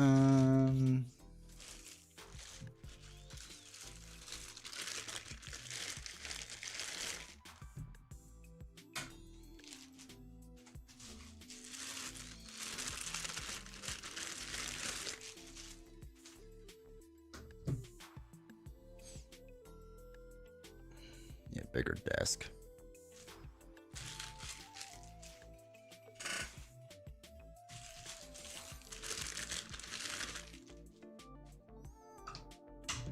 Okay. That's right. I need to move things around now.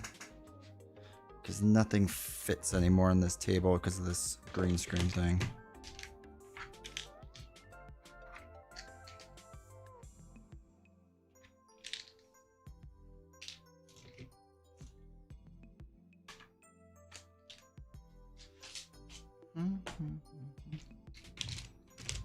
Oh, that's not supposed to be there.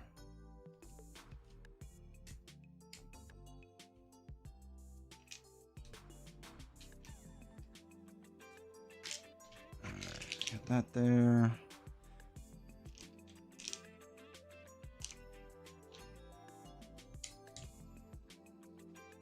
Okay, cool.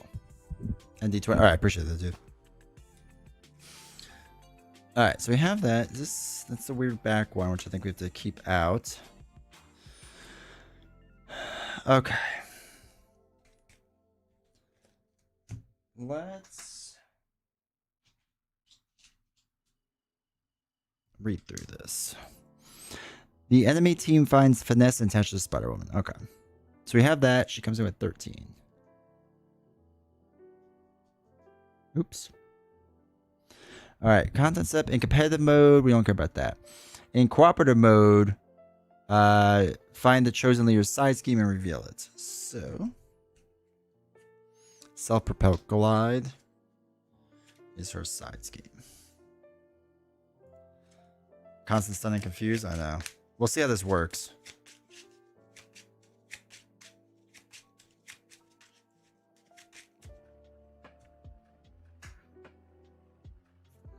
Okay, so this force interrupt when Spider-Woman would take damage from an attack, reduce the amount by 1 for each skill counter on finesse. Okay, cool.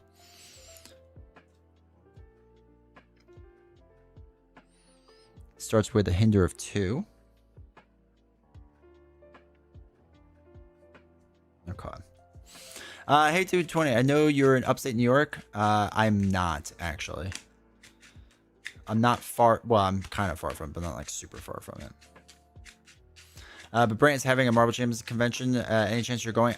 He did invite me. I'm not 100% sure yet. What do you remember when it is?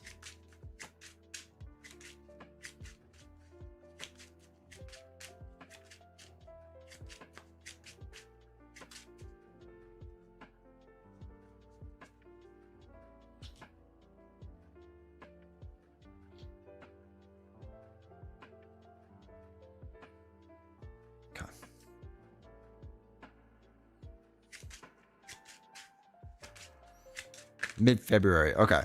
Oh, that's right. Because it's like in between 2 big trade shows. I don't know yet. I have to see if I can fit it into my schedule.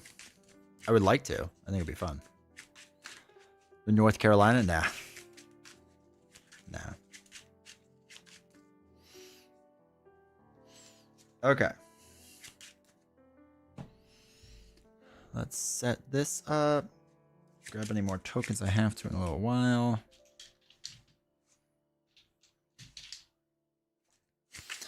All right.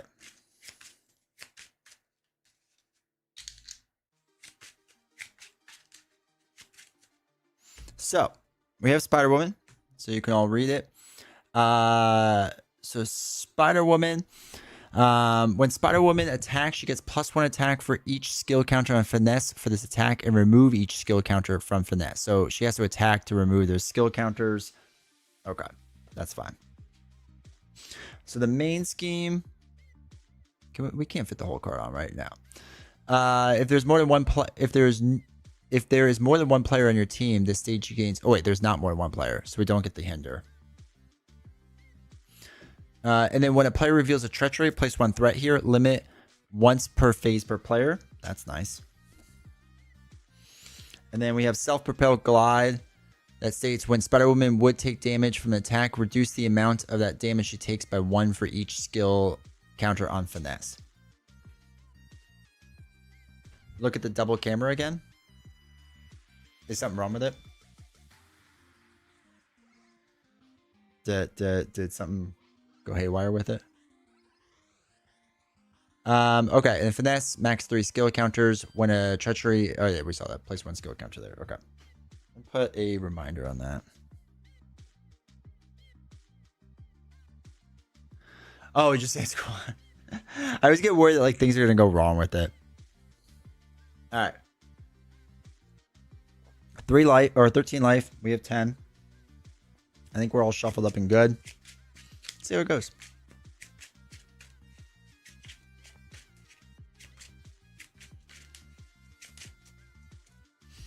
Drawer 6. 1, 2, 3, 4, 5, 6. All right. Wolverine, skill strike. Bring it. Feline senses. Death focus. Okay. So our main ability allows us to search your deck and discard pile for a copy of Hunted and add it to your hand. Limit once per round, which is what we'll want to do. All right. So I like the idea of feline senses because we can use 2 to remove 3 threat from a scheme. If it removes the last threat from a scheme, stun a minion. Be nice to get the minion out and then remove 3 off of this right away. Bring it doesn't make sense yet. Skill strike doesn't make sense yet. Wolverine I want to play, but just because it's so expensive, I just don't think we'll really be able to yet. So skill strike we don't want. Death focus could be good. Wolverine we're going to throw away for now, which pains me, but whatever. All right, so 3, 4, 5, 6. Okay. Not what I was hoping for, but not the worst thing in the world. All right, so we'll use our ability to search your deck and discard pile for a copy of Hunted and add it to your hands. So let's do that. Oh, there's 2 on the bottom.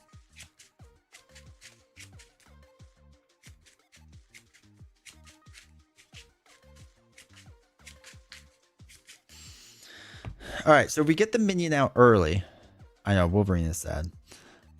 Draw a good card, just not too good. So with Hunted, right, as an additional cost to play this card, you search the encounter deck and discard pile for a minion and put it in play and then stun that minion. I like the idea of that because then we can work with feline senses to confuse it as well. Oh no, that'd be the stun it as well. So it doesn't... But we can get Angela out there. Maybe I should have kept Bring It. D20 making poor choices already.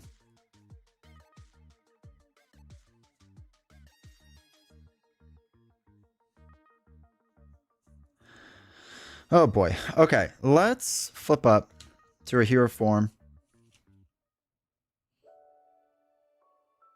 And let's use Hunted, right? So we get to search for a minion that we want to deal with. And we put it into play. Iron Fist has 4 life. Dagger's only 3. I think we put Dagger in there. Mulligan to Mulligan, I know, right? So Dagger comes in. And she is 1, 2, 3 stat line and has a 1 revealed, but we're putting her into play. So the 1 revealed doesn't work. So she will be hunted and she will be stunned. So we don't have to worry about that for a little bit.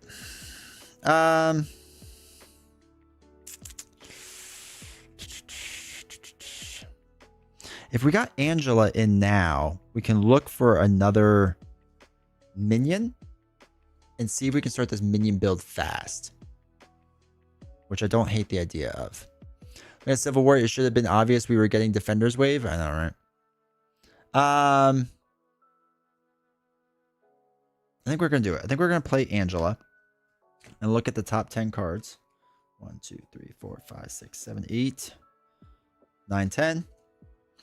Daredevil, we put them into play, right? Yeah, we put it into play. It would be nice to just smack... Oh, Daredevil's our only option. Okay, so we'll put Daredevil into play. Now, he is a when revealed, but again, we're putting him into play. So 2/2, a 3 stat line. It will be nice to punch Daredevil in the face.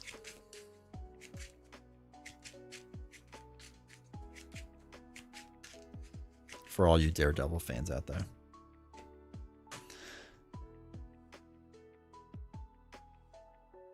All right.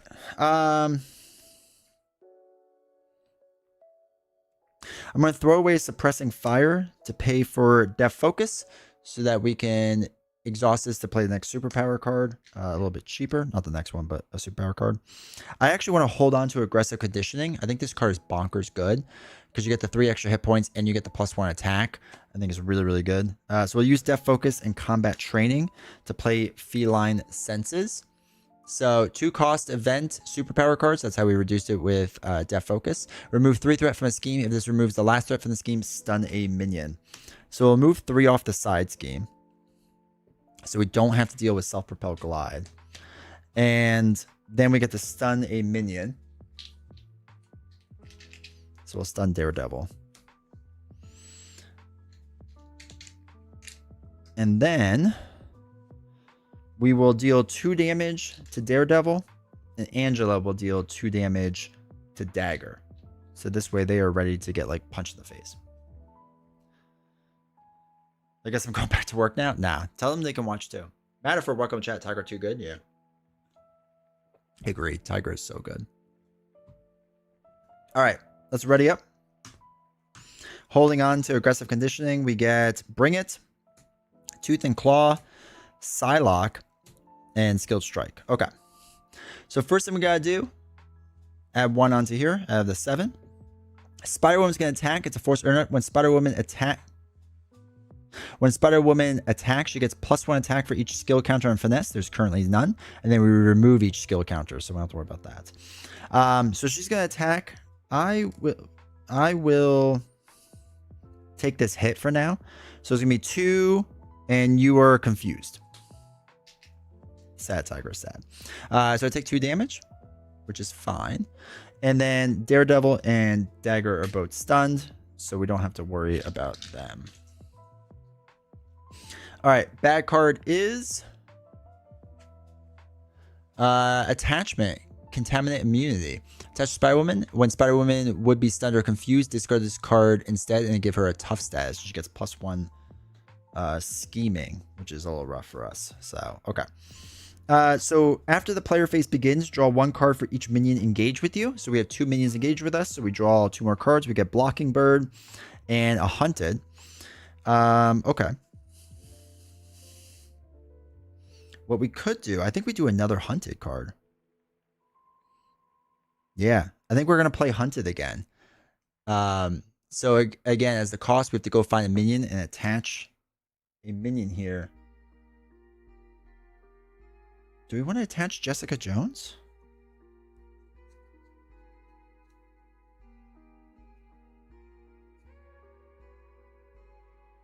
No, I'm going to do Luke Cage.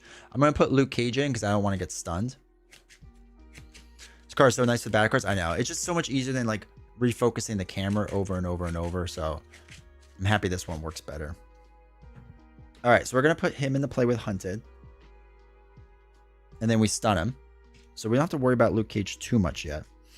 Now that we have 3 cards in play, let's use Bring It. So we'll play Bring It. Draw 1 card for each minion engaged with you. So that's 3 cards. 1, 2, 3. Chase them down, Feline Senses, and Tooth and Claw. Bardic, welcome to chat. Like the stream. New cam card is great. Good. I'm happy it's working good. All right, so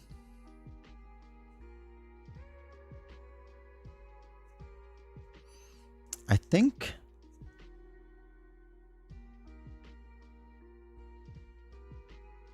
do we put Blocking Bird in and then stun the enemy to get rid of Contaminate? I wish we had her double.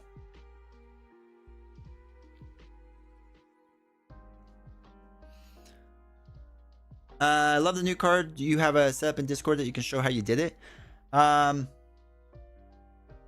don't, but I can do it. It's basically a third camera on a green screen. So like this is just a green screen that's constantly on. Actual means similar one. They drop defenders next day. I do. All right. Psylocke is good, but I don't know if we really want Psylocke yet.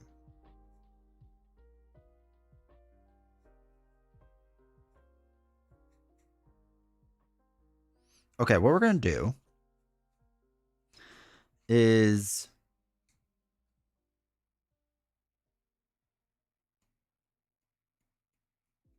Hmm.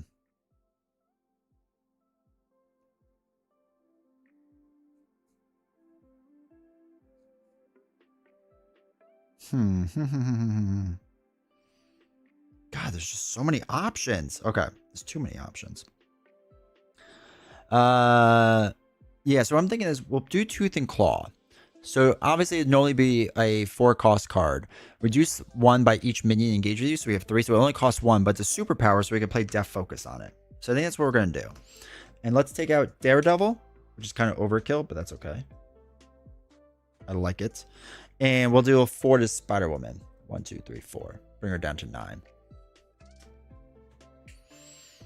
Then we can swing for 2 onto Dagger and knock out Dagger.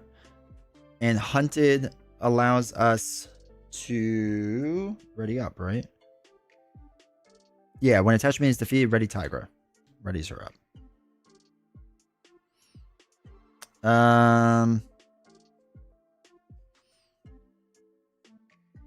I'm going to play Chase Them Down. After your hero attacks and defeats an enemy, remove 2 threat from the scheme. I'm just doing that to remove my Confuse, because I can't remove threat off of it.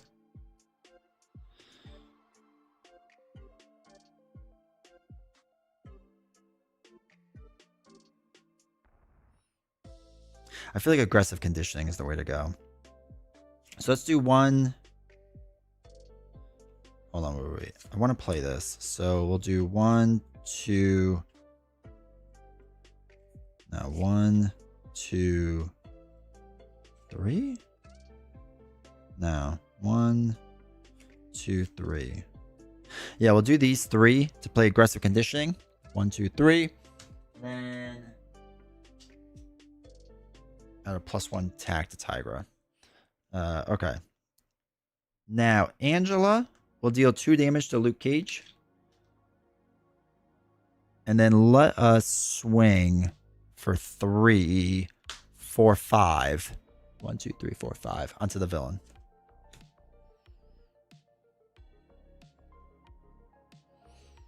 Okay, and we'll hold on to Blocking Bird for now, and then we'll ready up. So still have Blocking Bird. We get cat-like reflexes. Precinct, huge. Drop kick. All here. Okay, not any of our doubles. Precinct will be massive for when we drop down, which we'll probably do next. Yeah. Okay. So this goes up by 1. So up to 2. Spider-Woman's going to attack. Again, she gets +1, but that's fine. Angela's going to take this hit for us. So there's going to be 2. Attach this card to a minion engage with you. Resistance fighter. Okay. Shoot. So attach minion gets +4 hit points and gains stalwart. Oh no. So no longer stunned. That stinks. So Angela gets knocked out. Luke Cage is now going to attack me for 3. I'm going to take this hit. 1, 2, 3. So I'm down to 8 life. I have 13. Nothing else happens, right? No, he just has a ton of life. Okay, bad card is... Yep. Yep. All right, so that's a treachery card. So we got to put a counter on here. And we have to get the hood now in play. The side scheme in play. Classic D20. So it comes with steady and villainous, and after the hood attacks, place 1 threat on the criminal underworld side scheme. Okay. So he comes in with villainous.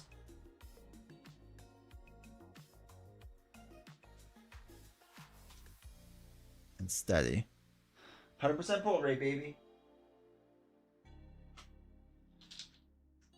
Guaranteed.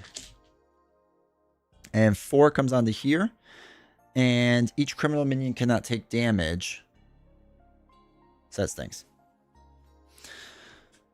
And we did the 1 on that. Okay, so it's our turn. So yes, we get to draw 2 cards now, which is nice. So we get the Amulet and Moon Knight. Okay.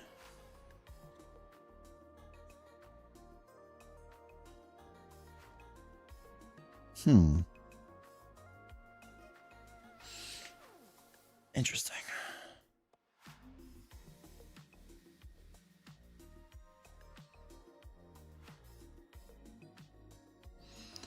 I am going to throw away Dropkick and Hall of Heroes for now. To play a Precinct, because that's a massive card for us. 60% of the time it works all the time. Let's throw away 2 cards for the Amulet. So this card states we can exhaust it and generate resources for each minion we're engaged with. And then we'll use it to play Moon Knight. Now, after Moon Knight enters play, search the encounter deck and discard pile for a minion and put it into play. Engage you, stun and confuse that minion. Let's get Jessica Jones in because she only has 3 life and she gets stunned and confused. Okay. So.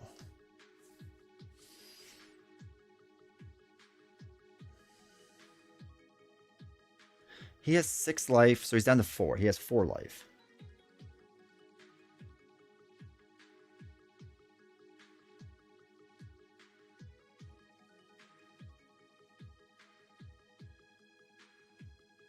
Let's do...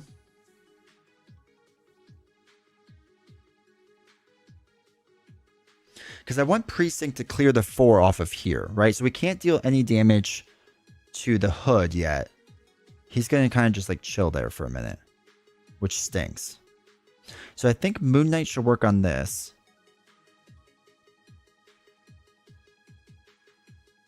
And then we can attack Luke Cage. It won't knock him out, but it'll get him down a bit so that next turn we can take him out.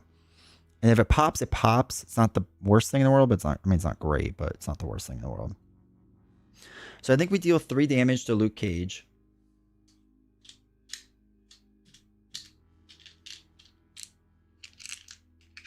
Bring this up to 5 out of 8. I think we use Moon Knight to thwart 2 off the main because I think there's a shot that stays down at, like, it doesn't pop. I think we now flip down and we use Precinct, remove 1 threat from a scheme, remove 1 additional threat for each minion engaged with you. There's 3, so that's 4 threat in total. And then we get rid of Criminal Underworld at least. Okay. It's a little scary, but I think that's fine. And then we can ready up. So 1, 2, 3, 4, 5, 6. It's gonna be a bunch of doubles, isn't it? No, only 1 double. X gonna give it to you. Suppressing fire to heal is nice. Sharp claws, massive. Hunted, massive. Tooth and claw to help clear the board. All right, we're in a good spot. We're in a good spot. All right, this goes up by 1. Nice to meet you and your new baby. What's their name? This is D20. All right. Spy Woman's going to scheme for 2, 3, 4. So that brings it up to 5. Oh, this is going to pop. Luke Cage schemes for 2. So that advances this. When revealed, the enemy team searches the encounter deck and discard pile for 1 side schemes and deals... Can't read this. When revealed, the enemy team searches the encounter deck and discard pile for 1 side scheme and deals 1 to each player on your team as a face-down encounter card. Alright, so we need to find a side scheme. I don't like the glide. Is there another better one? Hell's Kitchen. Defender minion. There is a bunch of defender minions. Cloak and Dagger. I think we do Cloak and Dagger.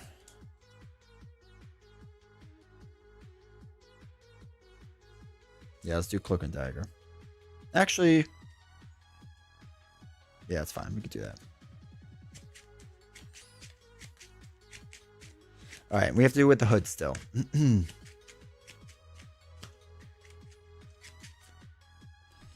All right, so this is now back at 0. The hood has Villainous, so he's going to scheme for 1, 2. Just brings up 2 out of 9. And then we get our second bad card. So our first one we already know. It's Cloak and Dagger. So it's going to come in 4, and when defeated, we'd heal the enemy leader and give him a tough stats, which stinks, but it's fine. Next bad card is a Treachery, so we got to put the counter up 1 higher. Alter Ego, this card gains Surge. Treachery, we don't put another 1, right? It's only max. Oh, no, it's not max. Wait, is it max? No, it's not max. Oh, it's just max at 3 counters. Okay, so a third one comes on. She's going to attack for a lot. Okay, each minion activates against the player it is engaged with. That stinks. Oh, yeah, Jessica was confused. All right, so he's scheming for 2. So it brings up to 4. 2 more is 6. And the hood does 1. Reveal this card. So it's another contaminant on it. Okay, so that's a 6 out of 9. That's terrible. Don't love what's going on right now. All right, let's get her another hunted card. I think more so we can use it as a resource. All right, what we'll do is use Precinct to clear out this side scheme. When defeated, we heal 3 damage. 1, 2, 3, and give him a tough status. On to Spider-Woman. Hey, Canadian, how's it going? Okay.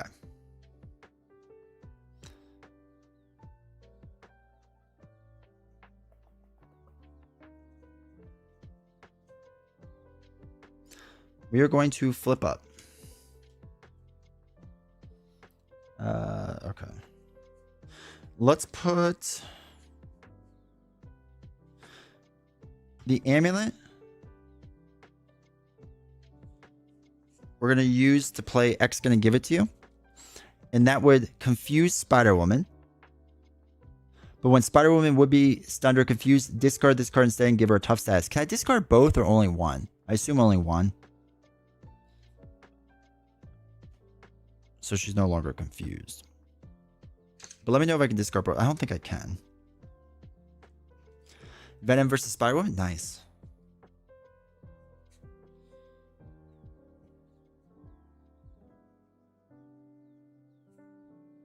Okay. We can have X thwart the 3 off of here, bring this down to 3.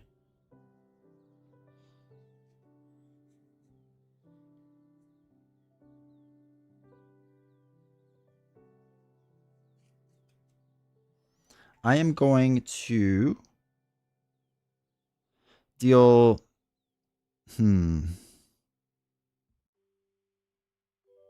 I'm going to knock the tough off of her. Oh, wait. No, I'm not. Hey, Ryan, still enjoying Tigra? Thanks for the PAX coverage. Enjoy the takes on the upcoming stuff. Was that me? I don't think that was me. I don't think I did any PAX stuff, did I? But yes, I am enjoying her still. I'm going to throw away one of the hunteds to play Sharp Claws.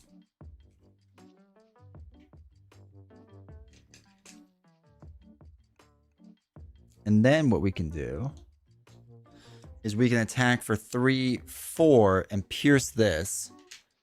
1, 2, 3, 4. Okay. And then this way, we can play Tooth and Claw. Oh, the FFG announcements. Yeah, no problem. Happy you enjoyed it. All right, so we reduce the cost by 3, so it's only 1. And then we can use Death Focus, because it's a superpower card. And we'll deal 4 damage onto the hood.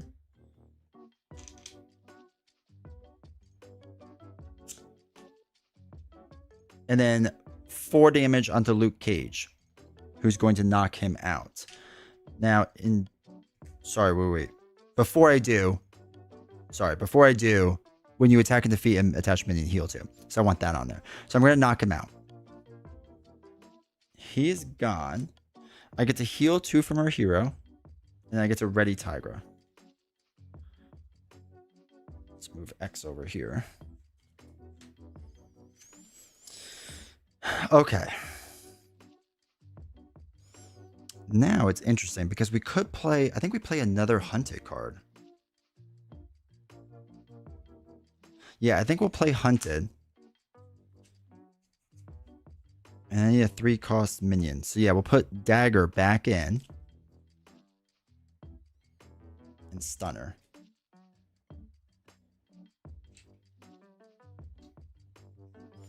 Hold on to our double, I guess. Alright, so we have Moon Knight still. And we have Tigra. I don't want to take out the minions yet. And I don't want to push Spider-Woman to the next stage yet. So I think I'll thwart 1. Bring this down to 2. Do we want Moon Knight to bring all the way down to 0 just in case? Because like this, we could just take out ourselves. That's really nothing to deal with.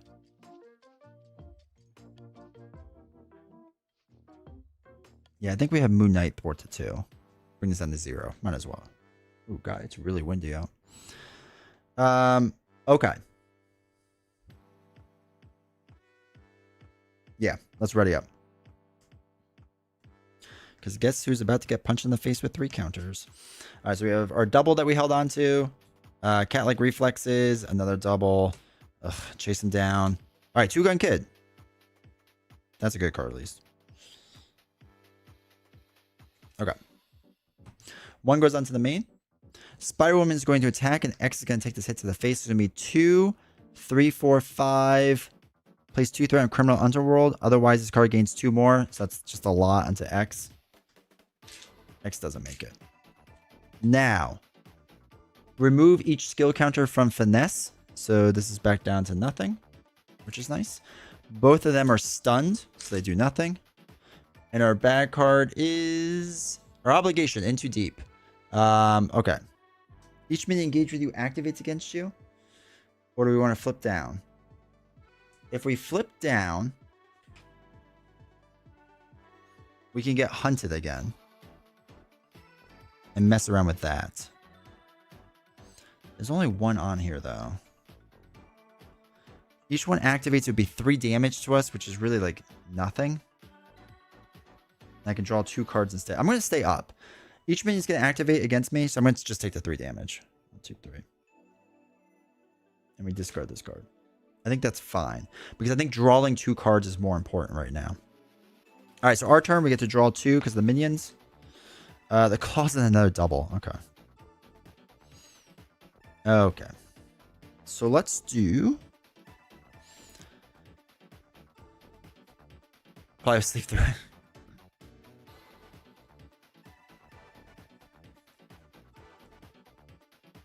Man, this is just not ideal. I mean, it's not the worst thing in the world, but I had hoped for better. Because we're going to be so inefficient with all this. Alright, let's use our amulet and a double to play 2-gun kid. Who I love. Then we'll use a Death Focus to play a cat-like reflexes. And use a double to play another Sharp Claw. Okay. Time to get a bit crazy, I guess. Has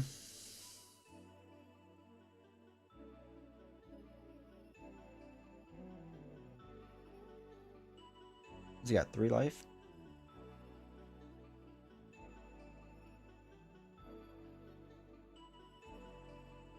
Okay, so what we're going to do is we're going to do Sharp Claws. We get 4 attack onto Dagger, and we're going to do Overkill. So it's going to deal knock her out. This readies us up with Hunted. 1 Overkill onto Spider-Woman. We defeated an enemy. So after your hero attacks, defeats an enemy, remove 2 threat from... Oops, sorry, I don't know why I'm holding it that way. Remove 2 threat from a scheme. So this brings it down to 0. She is at 2. Then let's do 2-gun kid and deal 2 damage here and 2 damage on the Spider Woman, knocking her out. Next stage comes in with steady. When revealed, deal each player an encounter card. Spider Woman cannot take damage this phase. Sad, but okay. All right, so she comes in with 17 life. She can't take damage this phase. That's fine.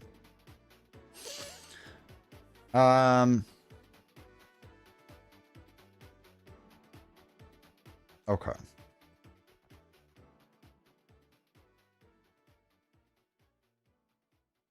I was going to flip down, but I think we're fine staying up. So if that's the case, she can't take damage anyway. I'm going to leave Jessica Jones. I think taking 1 damage isn't the worst thing. Side topic rule. If 2-gun kid gets honorary shield, say with Winter Soldier, and you add Bam Bimbo, would that do base damage on the ability as well?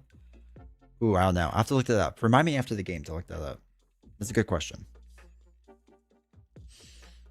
Moon Knight we'll hold on to. We're going to get this bad card. We're going to get another bad card because I'm about to deck out, and a 3rd bad card. And with my luck, we'll lose to an advance. So I will just... This is at 0.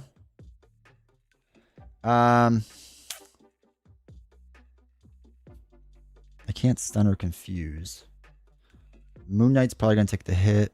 Or a hit, maybe.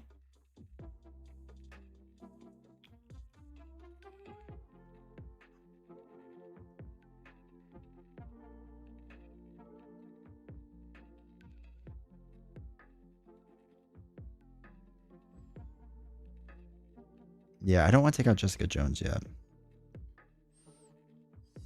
You can't thwart. Do I just take out Jessica Jones?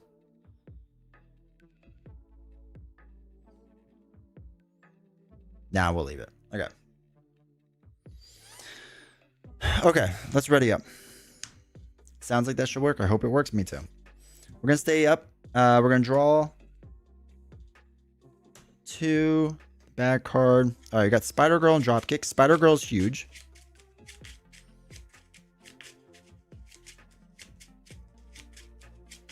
Especially if we get more minions.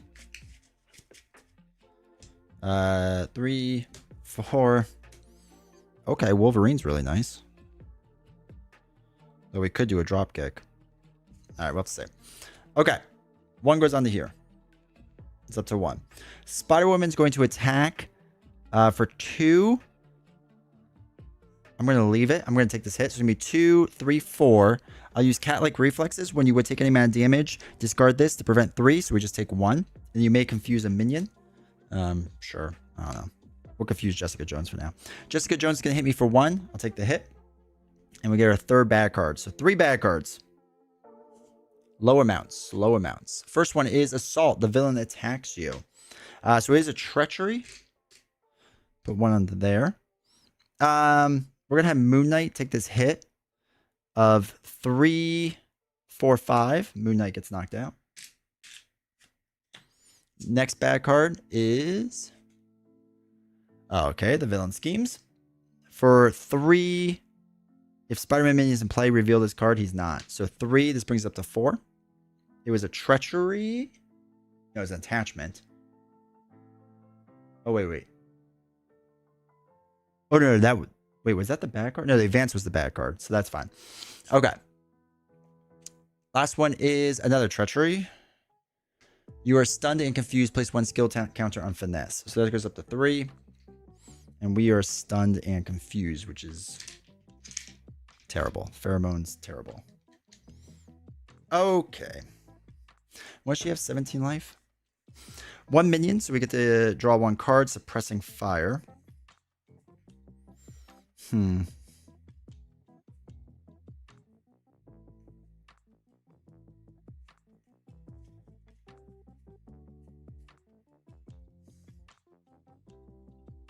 We can't stun with Dropkick, unfortunately.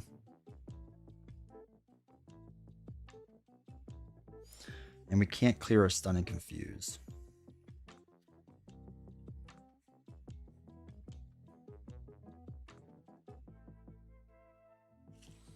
Precinct can remove 2 off of there. Hey, Mike. Hopefully you're doing well. I haven't joined the stream in a while. Watch the videos. You brought up the close-up camera? Yeah. Yeah, I figured that would help. Okay.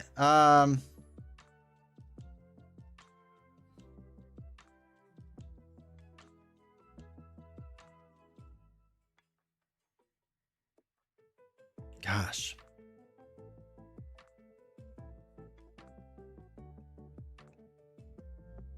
I kind of want to flip down.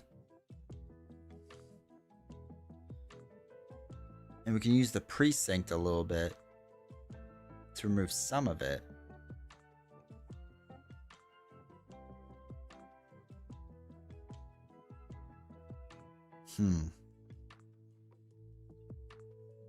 Or we stay up and Two Gun Kid gets punched in the face real hard. Which I don't hate that idea either.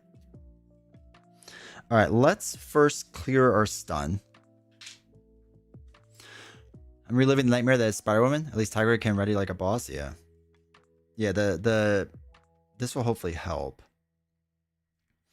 Alright, so let's do the amulet to bring Wolverine down to 3. We'll use a double and a drop kick to play Wolverine.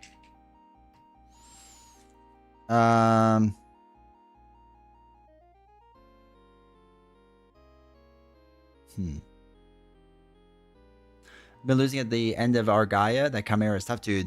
When we played on Wednesday, it was rough. It was really rough. Let's put Suppressing Fire onto Jessica. And we'll use a double to play Spider-Girl. And she's going to stun and confuse. She's already stunned, but we can... Or already confused, but we could do that. Okay. I would like to get the heal, so I don't really necessarily want to use Two Gun Kid. Spider-Girl will thwart 1 off the main. Bring it down to 3.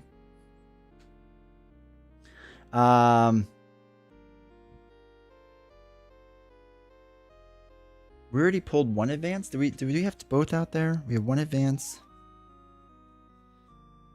No. And another advance could ruin us. So let's have Wolverine thwart 1. Doesn't know what he's doing out there, but he's figuring it out.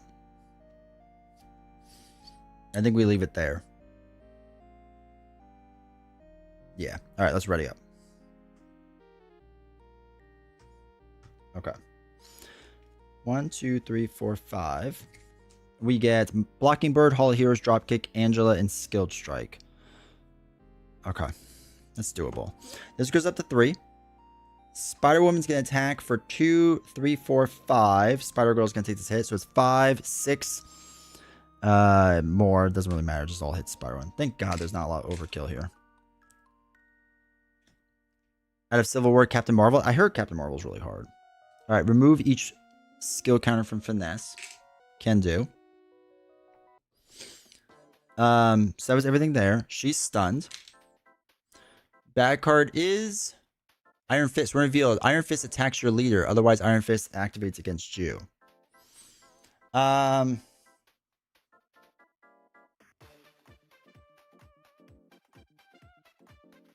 take the hit. 1, 2, 3. I'll just take the hit. Okay. That's fine. So what we're going to do... Wolverine heals.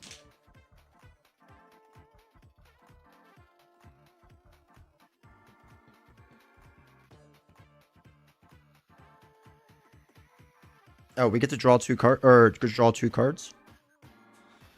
Hunted and cat-like reflexes. Interesting. Let's play Hunted. Where's Cloak and Dagger? I've liked punching her in the face. Actually, we could do Daredevil. That's fine. He's stunned. I wish we had to bring it now. Okay, we can put Blocking Bird in for free. Stun an enemy. Stunning Spider-Woman doesn't do much right now. So we're going to stun Iron Fist.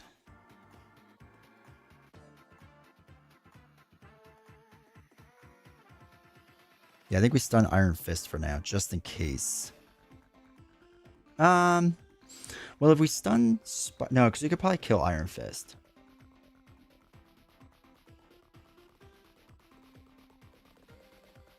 And we don't really have a ready up.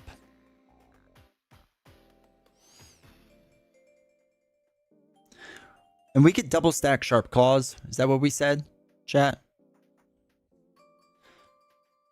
Or no? When you make a basic attack, exhaust Sharp Claws and Tiger gets +1. Can you do both or no? Do you remember what the ruling was on that? You can? Okay. Cat America? Cat America was tough, but I enjoyed him. He was fun too. Yes, you can? Okay.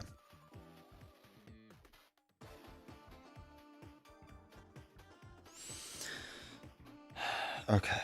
Let's use Death Focus to play another cat-like reflexes in case we take damage. We'll throw away Angela and Dropkick for now to play Hall of Heroes just in case.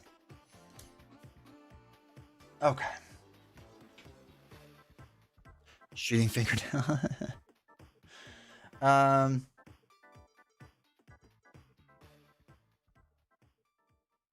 Okay. Blocking Bird is going to thwart one off of here. We are going to attack for 3, 4, 5 with Overkill on Jessica Jones. So 1 here, 4 on the Spider-Woman. 1, 2, 3, 4. Brings down to 13. Yep. Knocks out Jessica. And we get to heal 2 damage.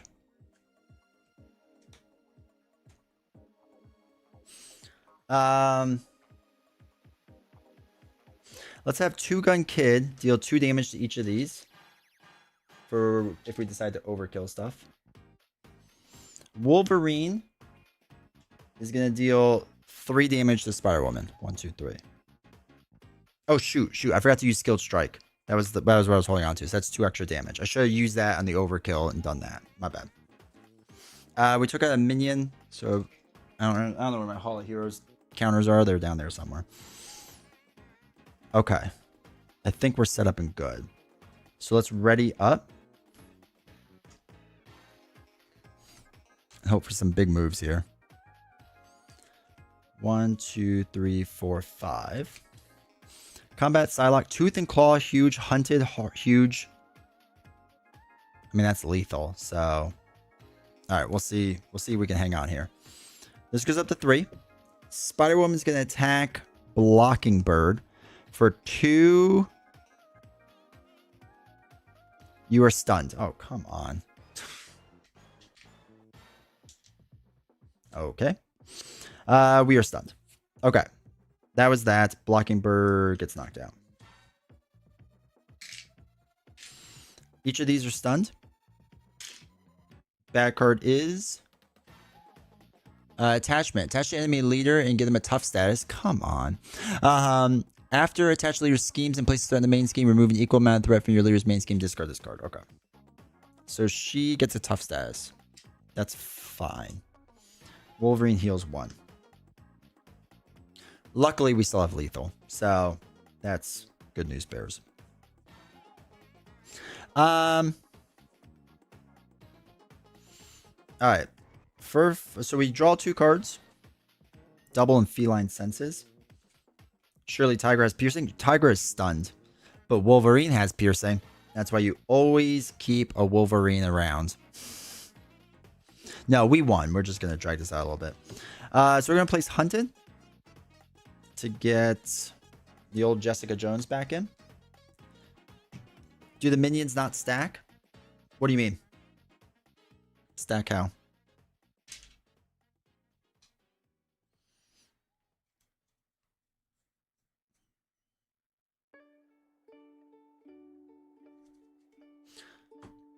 They were stunned. Both of them were stunned.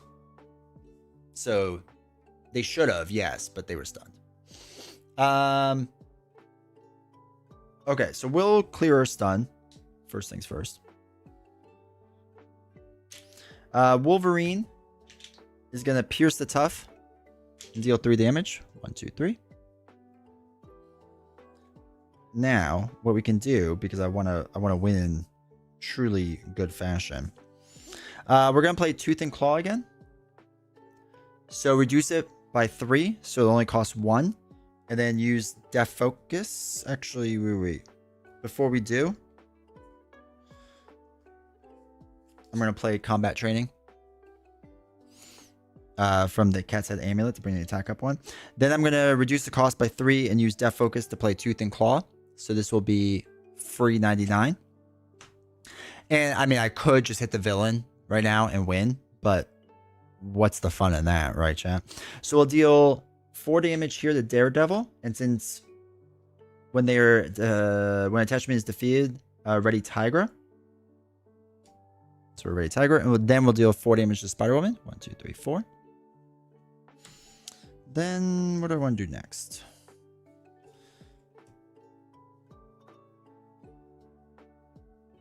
Let's put this on Jessica. Okay, so we'll have Two Gun Kid knock himself out, deal 2 damage to Iron Fist, knocking him out, and 2 damage onto Jessica Jones.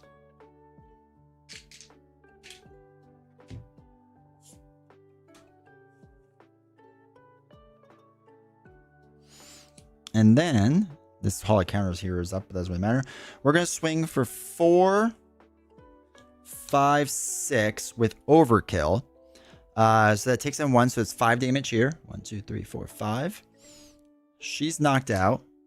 In doing so, we get to ready up, and we get to heal 2 damage. And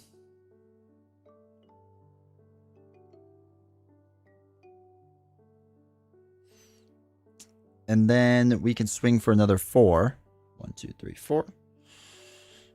And I guess we could use Feline Senses just to clear our Confuse for funsies. But then that would be it. That would be it. So goated. Sharp, welcome to chat. Have you been enjoying the Civil Box so far? Way more than I thought I was going to. Way more. I didn't know how I was going to feel about Tigra or Hulkling. Hulkling has been a little rougher for me. Not terrible, but not like amazing. I just have to figure him out better.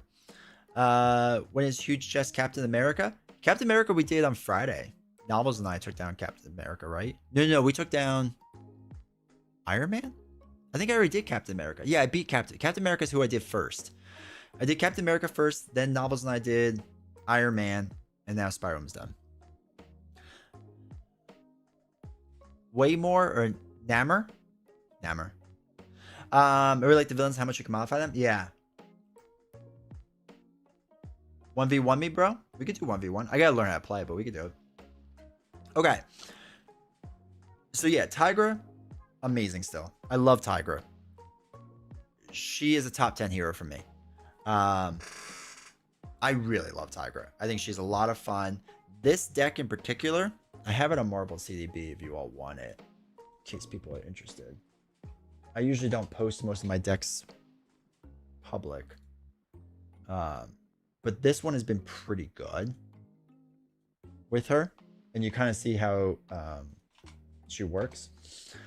So yeah, Tigra I've loved a lot. Like top 10 hero for sure. Scarlet Witch will always be number 1, always number 1. But I really love Tigra. Tigra's been really, really good and really, really fun. All the villains so far, so all we have left is Captain and Marvel.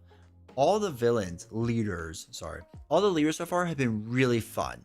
Like I've really enjoyed them. I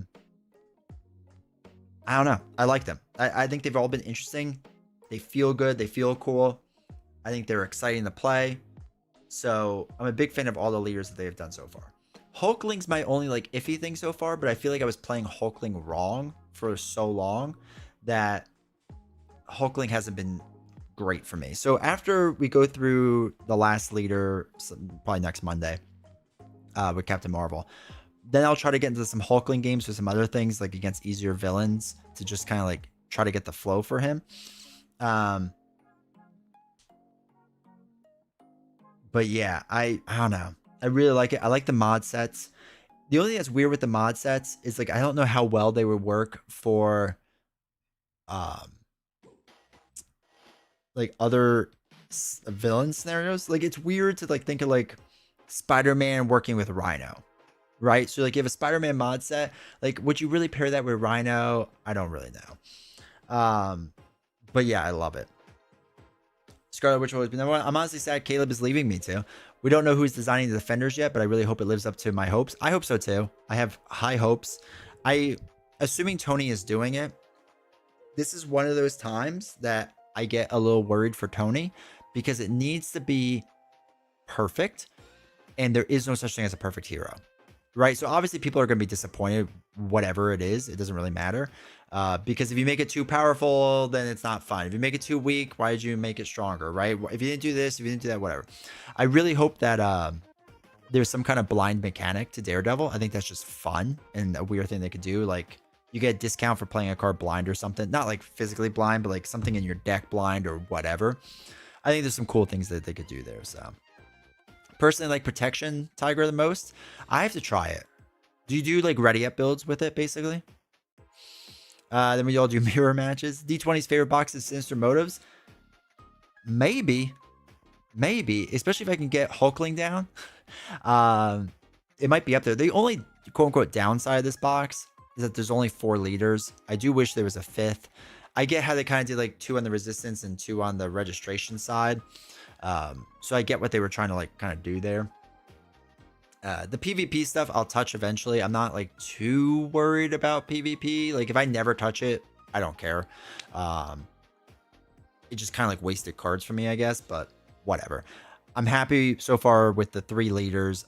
I have all the faith in the world that Captain Marvel leader will at least be like decent and fun. Especially if she's hard, and that's cool too. But I've really liked the design of all this. I think it's been really good. So Civil Wars has been a phenomenal box so far.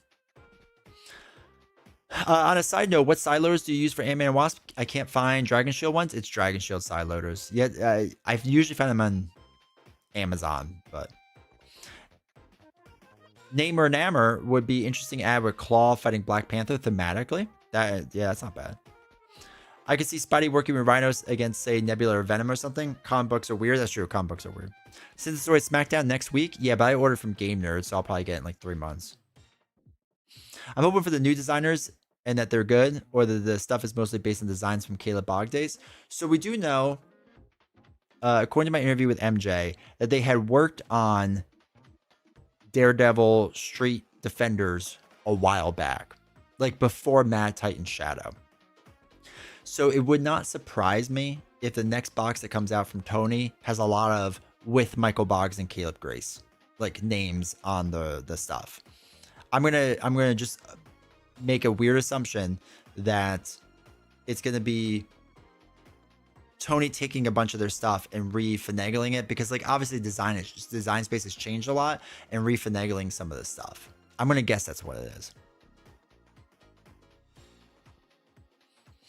At least you open the box, even if you don't use the PvP, it looks good in the shelf. There you go. Winter Soldier versus Cat will be a fun matchup. That's a good one too. That would be interesting. 3 months, it's holiday season, so tack on a few weeks, see you next June or something. And if you're in the UK, you should get it around like 2028. I did for those that weren't here earlier, Villain Theory and I recorded a video. It's gonna be coming out soon, probably Friday, Saturday-ish, depending on how fast I can edit it and stuff. But I recorded a video with him when we went through all of Caleb's stuff currently and tier ranked it all. So get ready for that, and we do some lukewarm takes on PAX Unplugged in-flight report. Do you have a count for the total villains and heroes out so far? I don't. I think it's like 62 heroes and high 40s, low 50s villains or something like that. Just because the box came out and not the hero packs yet. Also, Deadpool kills Marvel Universe comics can be recreated somewhat. It's a good point too. But yeah, that was fun. I enjoyed that. And I'm happy that you all are enjoying this janky camera setup. I'm happy that it actually like works. It'll be better. And once we start doing more Sunday morning coffee, we'll have that set up more often and whatnot. Deadpool box when we fight Deadpools. I don't know if and when that's gonna happen. Like I want it to, just because I want more variety with Deadpool stuff at this point, because it's the pool aspect is boring to me. But I don't know. I don't know what they'll do with it.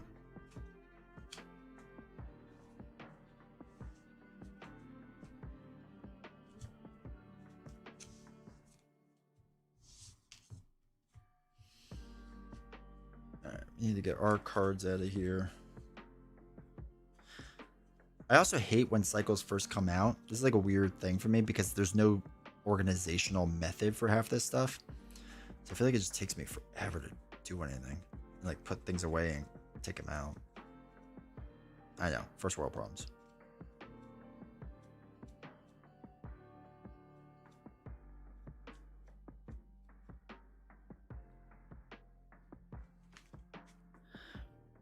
Did you enjoy Silk as a hero? I did. Yes, for sure. 2, 3.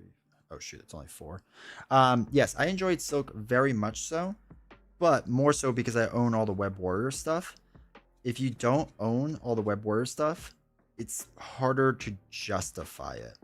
It feels very much like it was a cleanup hero to kind of add something else to it. That whole thing was kind of weird, to be completely honest. Because just it came out when everything was kind of going out of, well, like Sinister Motives was impossible to get, right? So it comes out during that, and a lot of people are getting into the game, and now you have a hero that's like kind of handicapped in what she can do. It's very weird.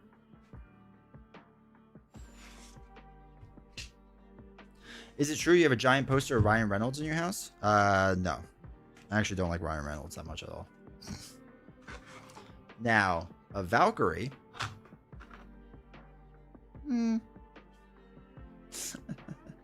Couldn't wait for everything out of print. I know. It's just like it felt like it was poorly timed. Like they should have done it when they were like they should have done it and be like, hey, by the way, everything's going out of print. He insists upon himself. Yeah, I don't like Ryan Reynolds. I think it's because like I don't find him funny at all, personally. And he has very like smug, like I'm the most funniest human being that's ever existed. I don't know. Not a fan. Not a fan. And same with Deadpool. Like the Deadpool movie, like the first one I like. The second one I didn't like. The third one was better, but I still don't think it was amazing. I sold my collection for the low cost of $1,000. Let's go. Honest question now. Do you regret it or no? Or are you pretty happy that you did it? Because I really wonder if it's going to go up in price as like Daredevil comes out. Because like people will be like all of a sudden wanting to get into it, or people won't. You know what I mean?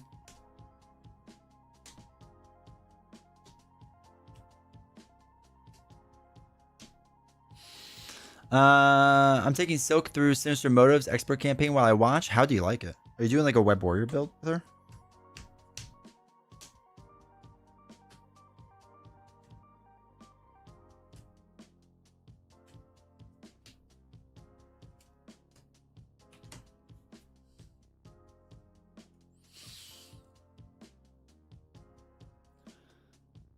Also finished the new Hyrule's Warriors yesterday, and now doing my second playthrough of Tears of the Kingdom.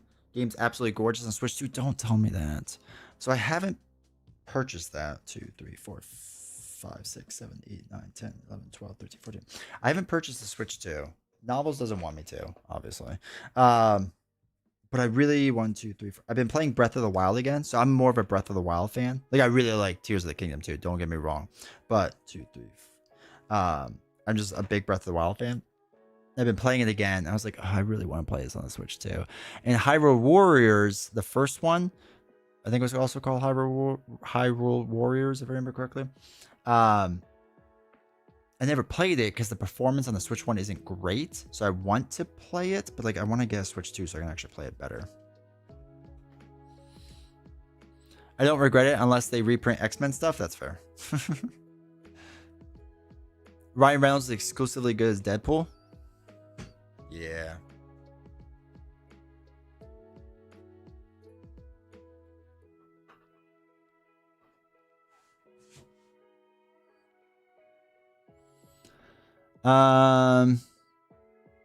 What's worse, buyer's remorse or seller's remorse? I'm not getting Switch 2. I really like the Switch, but I can't play it near enough to justify buying a new console. That's fair. Yeah, I still play the Switch 1 a lot. So I have to decide kind of what I want to do with that. If I want to play more of it or not. And the thing is, because like I play so much of my Steam Deck, that it also makes it hard to justify it. Because like I have the two systems next to each other. I just pick up the Steam Deck more often. So it's like, why sort of thing, you know? I seem to be in the minority that prefers Tears to Wild. I feel like I thought most people like Tears more. I thought I was in the minority. I had all of the ones first wave X-Men stuff in my cart and it only cost $100. Crazy. There just isn't enough reason to for games for me either. For what? Switch 2? See, even if I love Zelda. Zelda is like my childhood, great growing up gaming, like really enjoyed it. So I don't know. I would get it just for that. If I didn't have novels there. But yeah. Ryan Reynolds got me to try pineapple and olive pizza. Sounds weird, but not bad. Can't do it. Hate pineapple. I hate olives. I don't like either of those things. I want them nowhere near my pizza. Are you gonna grab a Steam Cube? Hey, Serenity. Probably not. Okay, so if this PC ever dies, so I can't like game on it anymore, it's easier for me to do work on a Mac. So I would just replace it with a Mac, and then I would probably buy the Steam Cube. So I can still play most of my Steam games. Because like the Steam Deck can play like a lot of my library, but not all of it. And I'm hoping the Cube can play a lot more. So I'm not as of now, but depending on how, like, you know, because RAM prices are like $1,000 or whatever. So I also kind of want a Honda Odyssey. We have a Honda CRV. It's not bad.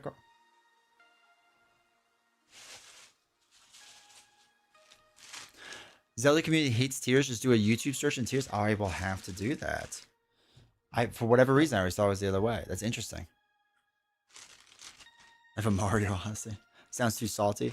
Loving it. Forgot how much I love her. Doing a protection build with Web Warrior combo Peter Parker and Scarlet Spider Green work well together. And ready for a fight for alter ego action. Nice.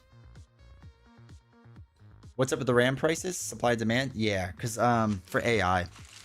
So AI is using a lot of RAM right now, like AI companies. So because they need an insane amount of RAM, they're just buying up the entire market. And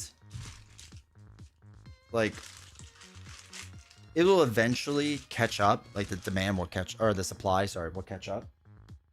The bigger issue, in my opinion, moving forward, is that NVIDIA kind of wants to get out of low and mid-range graphics cards and only wants to do the high-end stuff, which is going to drive up the cost of graphics cards moving forward. Because that was the big thing in the beginning, right? It was like all the graphics, or all the GPUs are getting bought up and whatnot.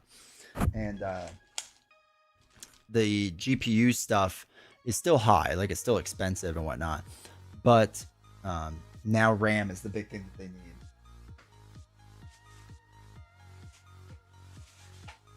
So the thing is, the market will eventually catch up, or the supply will eventually catch up.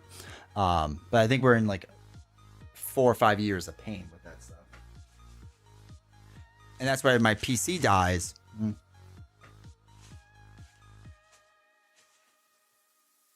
I'm kind of SOL then.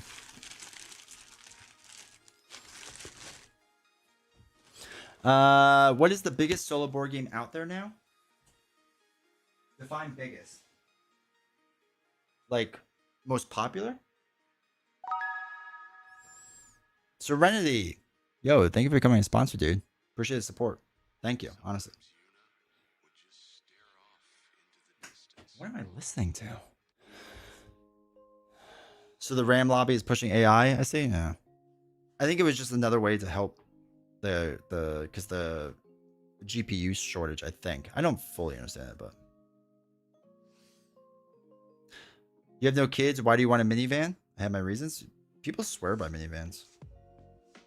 We know people that don't have kids that have a minivan and they love it. Length to complete. I don't know. Like, I mean, I guess you could make the argument that like Gloomhaven is up there or Frosthaven.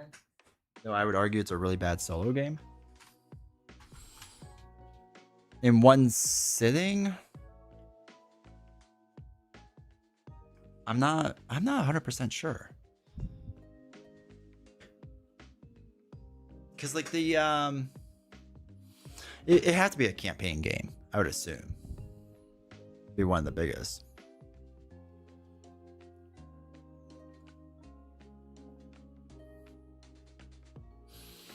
Over the course of weeks for it, yeah. Yeah, I assume it has to be a campaign game of some sort. But I don't know what.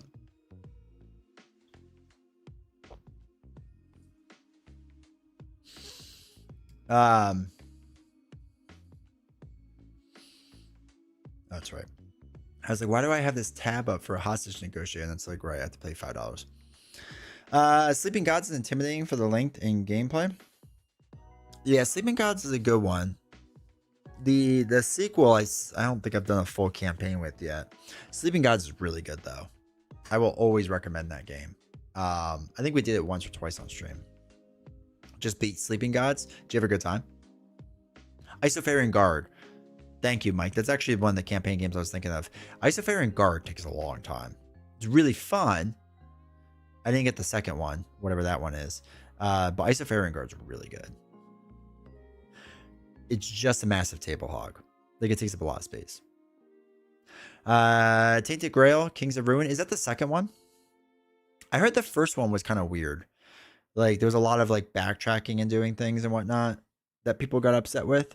I want to play the video game version of it. But I think a lot of people got upset with the first one. Was the second one better? Did you play the first one and then try playing the second one?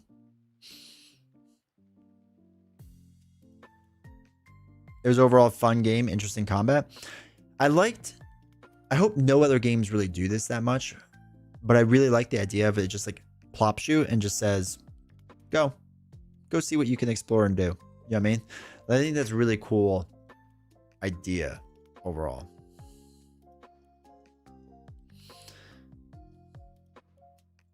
After a week of taking up my table for a week, I had to tap out to have a break. Monopoly has made a huge comeback with the 3 expansions that came out for it, especially the credit card one. Did y'all ever have that one with the credit card and like you just use a credit card the whole time?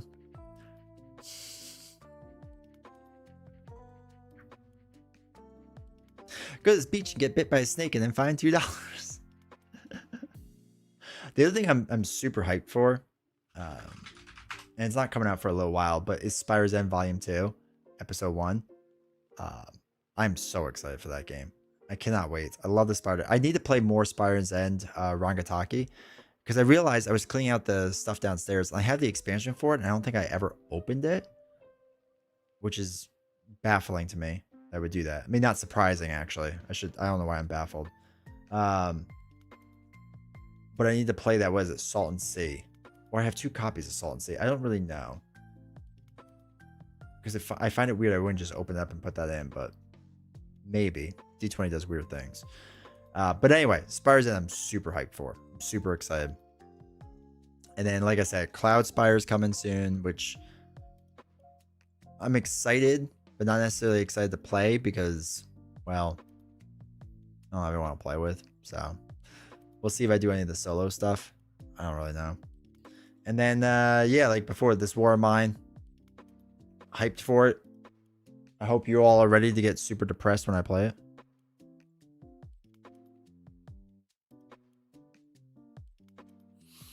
I got all my Cloud Spire stuff. It's all great. Did you play Cloud Spire before? I was talking about the free parking, go to jail, and buy everything expansions. All 3 are $10 each and changes the game just enough for me to try it solo. You have to let me know how that is.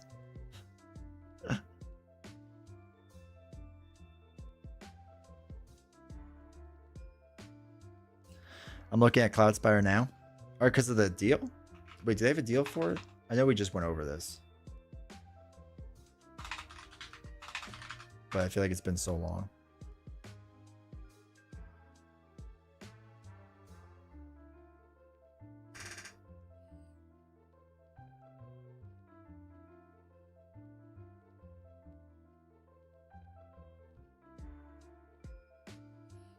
Okay, they just have the miniatures in the box.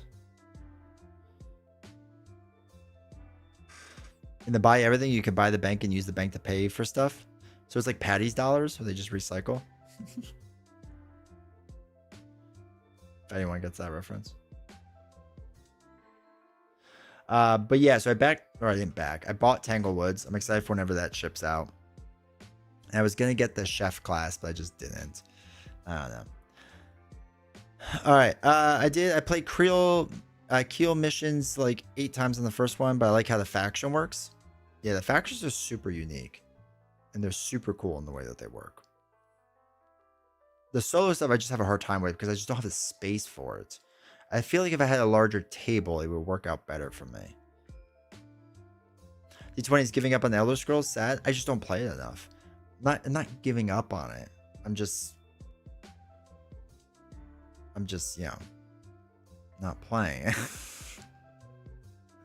I'll play the box I have. Because the thing is, like, if I got the more expansions, it wouldn't have fit in the box. And if it didn't fit in the box, I was going to get the giant storage thing. If I get the giant storage thing, I'm looking at like $200 now. And I just can't do that. And then the Ashes stuff is supposed to be shipping soon, so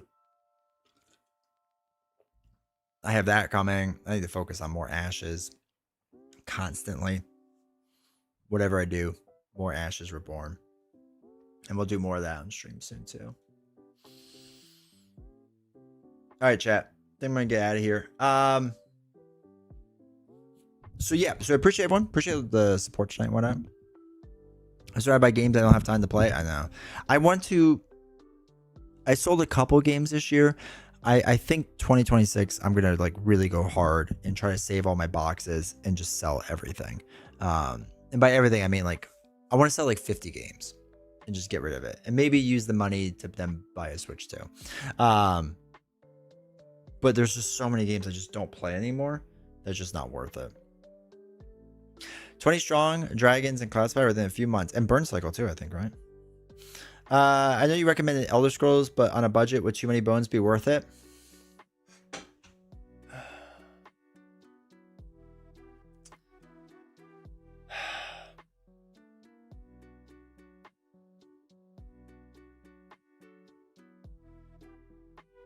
No.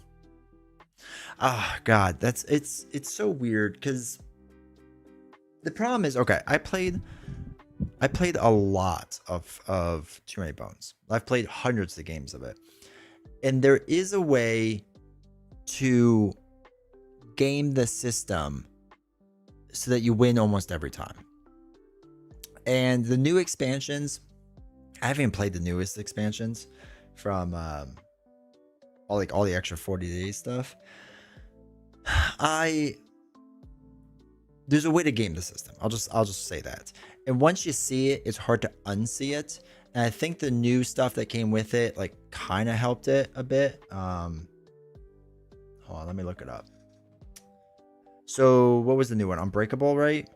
Was the new expansion. So Unbreakable came with 40 waves, 40 days. That's like the campaign, right? That's not what I'm thinking of.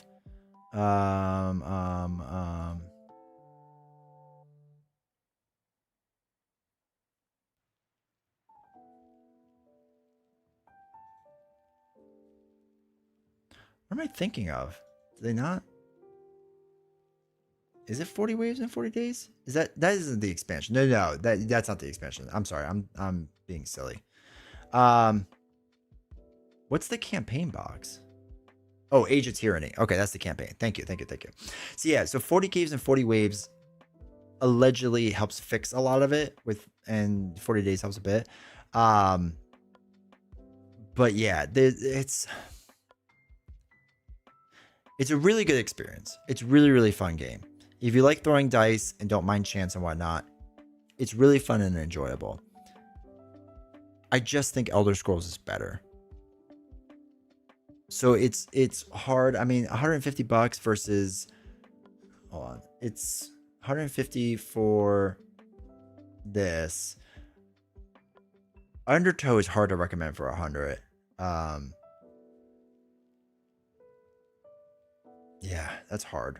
How much is Elder Scrolls? Like double the price, right? 225. That's not quite double.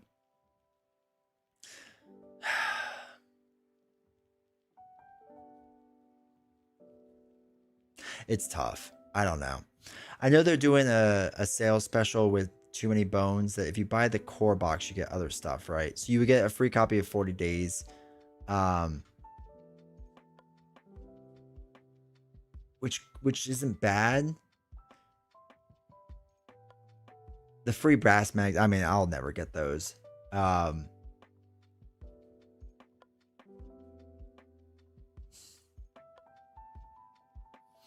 It's tough. I don't know. I really just I don't know. It's hard for me to recommend Too Many Bones nowadays. There's just so many things that I think Elder Scrolls just is better. It's more fun. And I enjoyed my time with Too Many Bones. I really loved it. And if somebody came to me and said, I'll give you a lot of money for your entire collection, I would do it. But I probably wouldn't sell Elder Scrolls. You know what I mean? So, I don't know. It's tough. And like, I feel like for the game to be more interesting, you have to start getting the other gear locks. It's like the heroes. I think that's the other bigger issue with me. Like, the 4-box heroes are fine, right? Tantrum, Picket, Patches, and the bomb one. Boom, something. They're all fine. They're all interesting, but they get kind of boring fast. So I feel like you just need more. And then the scenarios aren't bad, but they start getting like boring fast. So Patches and Boomer are still two of my favorites. Patches, I didn't mind. I got bored of Patches. I like Tantrum and the way that it worked. Boomer is phenomenal. Boomer is still really good. But yeah, I don't know. I have to play it again. I need to play the new stuff still. I guess that's the bigger problem. So, Canadian, do you really like Elder Scrolls Beast now? It honestly seems like too much for me. I decided Hoplo was enough for me. I think Hoplo is still...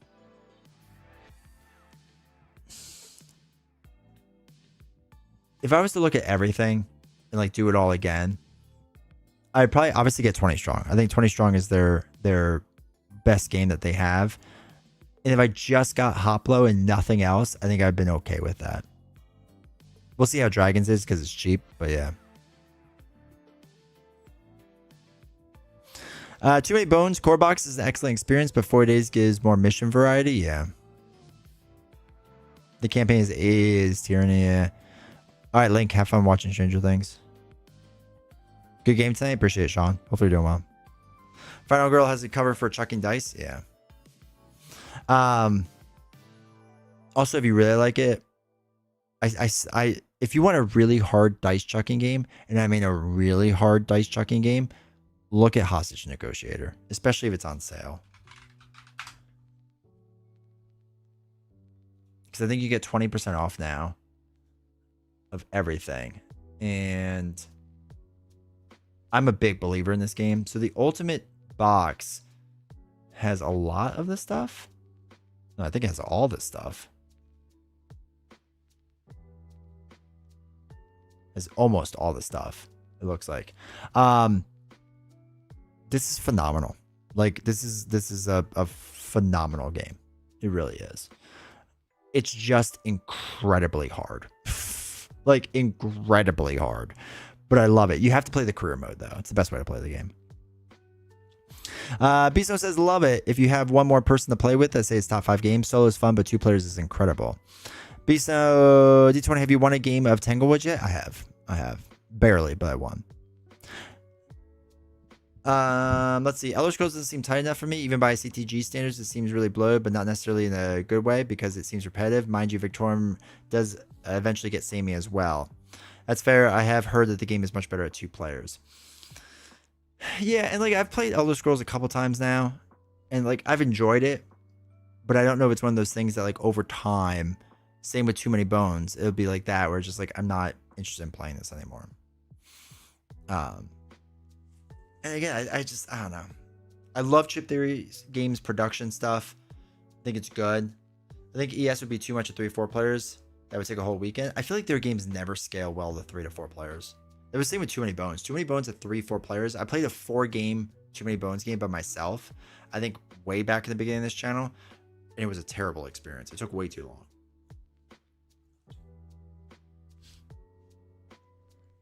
But yeah, there's just so many other tighter games that I'd rather play in general, I think. But like I said, 20 strong. I will recommend that to everyone all day, every day. I'll be interested to see what people think of Roth when it comes out. If it's, I don't know if it's already out. I still don't like it. Like it still just looks like giant vomit to me on like boards. But it will be interesting to see like people get into this and it's good for solo play. I don't know. I'm a big Hoplo guy too. Hard, but I love the game. Hoplo is really good. I need to play more of it. I still haven't played the expansions for Hoplo, and that's the other thing. So I feel like I need to get more into that to play, what is it? Like Pandora's Might, Pandora's Wake, Pandora's Ruin, like all that stuff I haven't done. I played that game, it's okay. Wait, no. What one? The Roth game? I was getting like so hyped early on, but Roth IRA, I don't know. The new Cloudspire deck is amazing for 20 strong. Roth is fantastic for multiplayer. Solo is meh. I don't play it that way, and I'm a solo player. Okay. Hoplo is so fun, but super hard. I still haven't tried the boats, but I really want to. I know. It just looks so fun. I don't know. I need to just like do it. I just need to just do it. Quick Torm is a really good variation. That's the new one they came out with, right? So you can play it much faster. I haven't tried Remaster yet. Big Victorum guy. Remaster's fun. I do enjoy Remaster a lot. My son and his friends played Roth at a graduation party all night. It was fun, honestly. If I played more multiplayer, I would probably consider it, but yeah. Mercury's Boots makes the campaign shorter. And it still feels like rewarding and good and whatnot. I have to try it. We have to get back on. I have to remember how to play. That's my bigger issue right now is I don't remember all the rules of Victorum. But I want to play it. Because I played so much of old Hoplomachus, like original, and I guess remastered.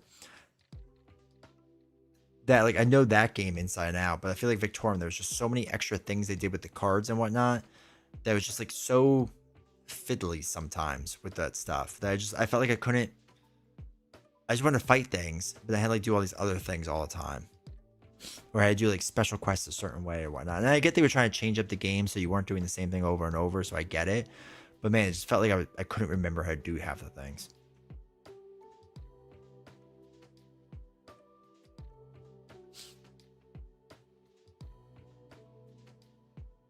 I don't know.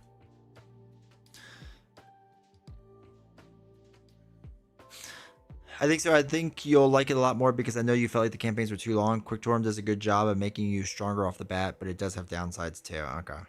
Yeah, I have to try it. I got to get Hoplomachus back out and play it. It's been way too long since I played it. Because I do love that game. I do think it's incredibly good. One of their better games that they've done, for sure.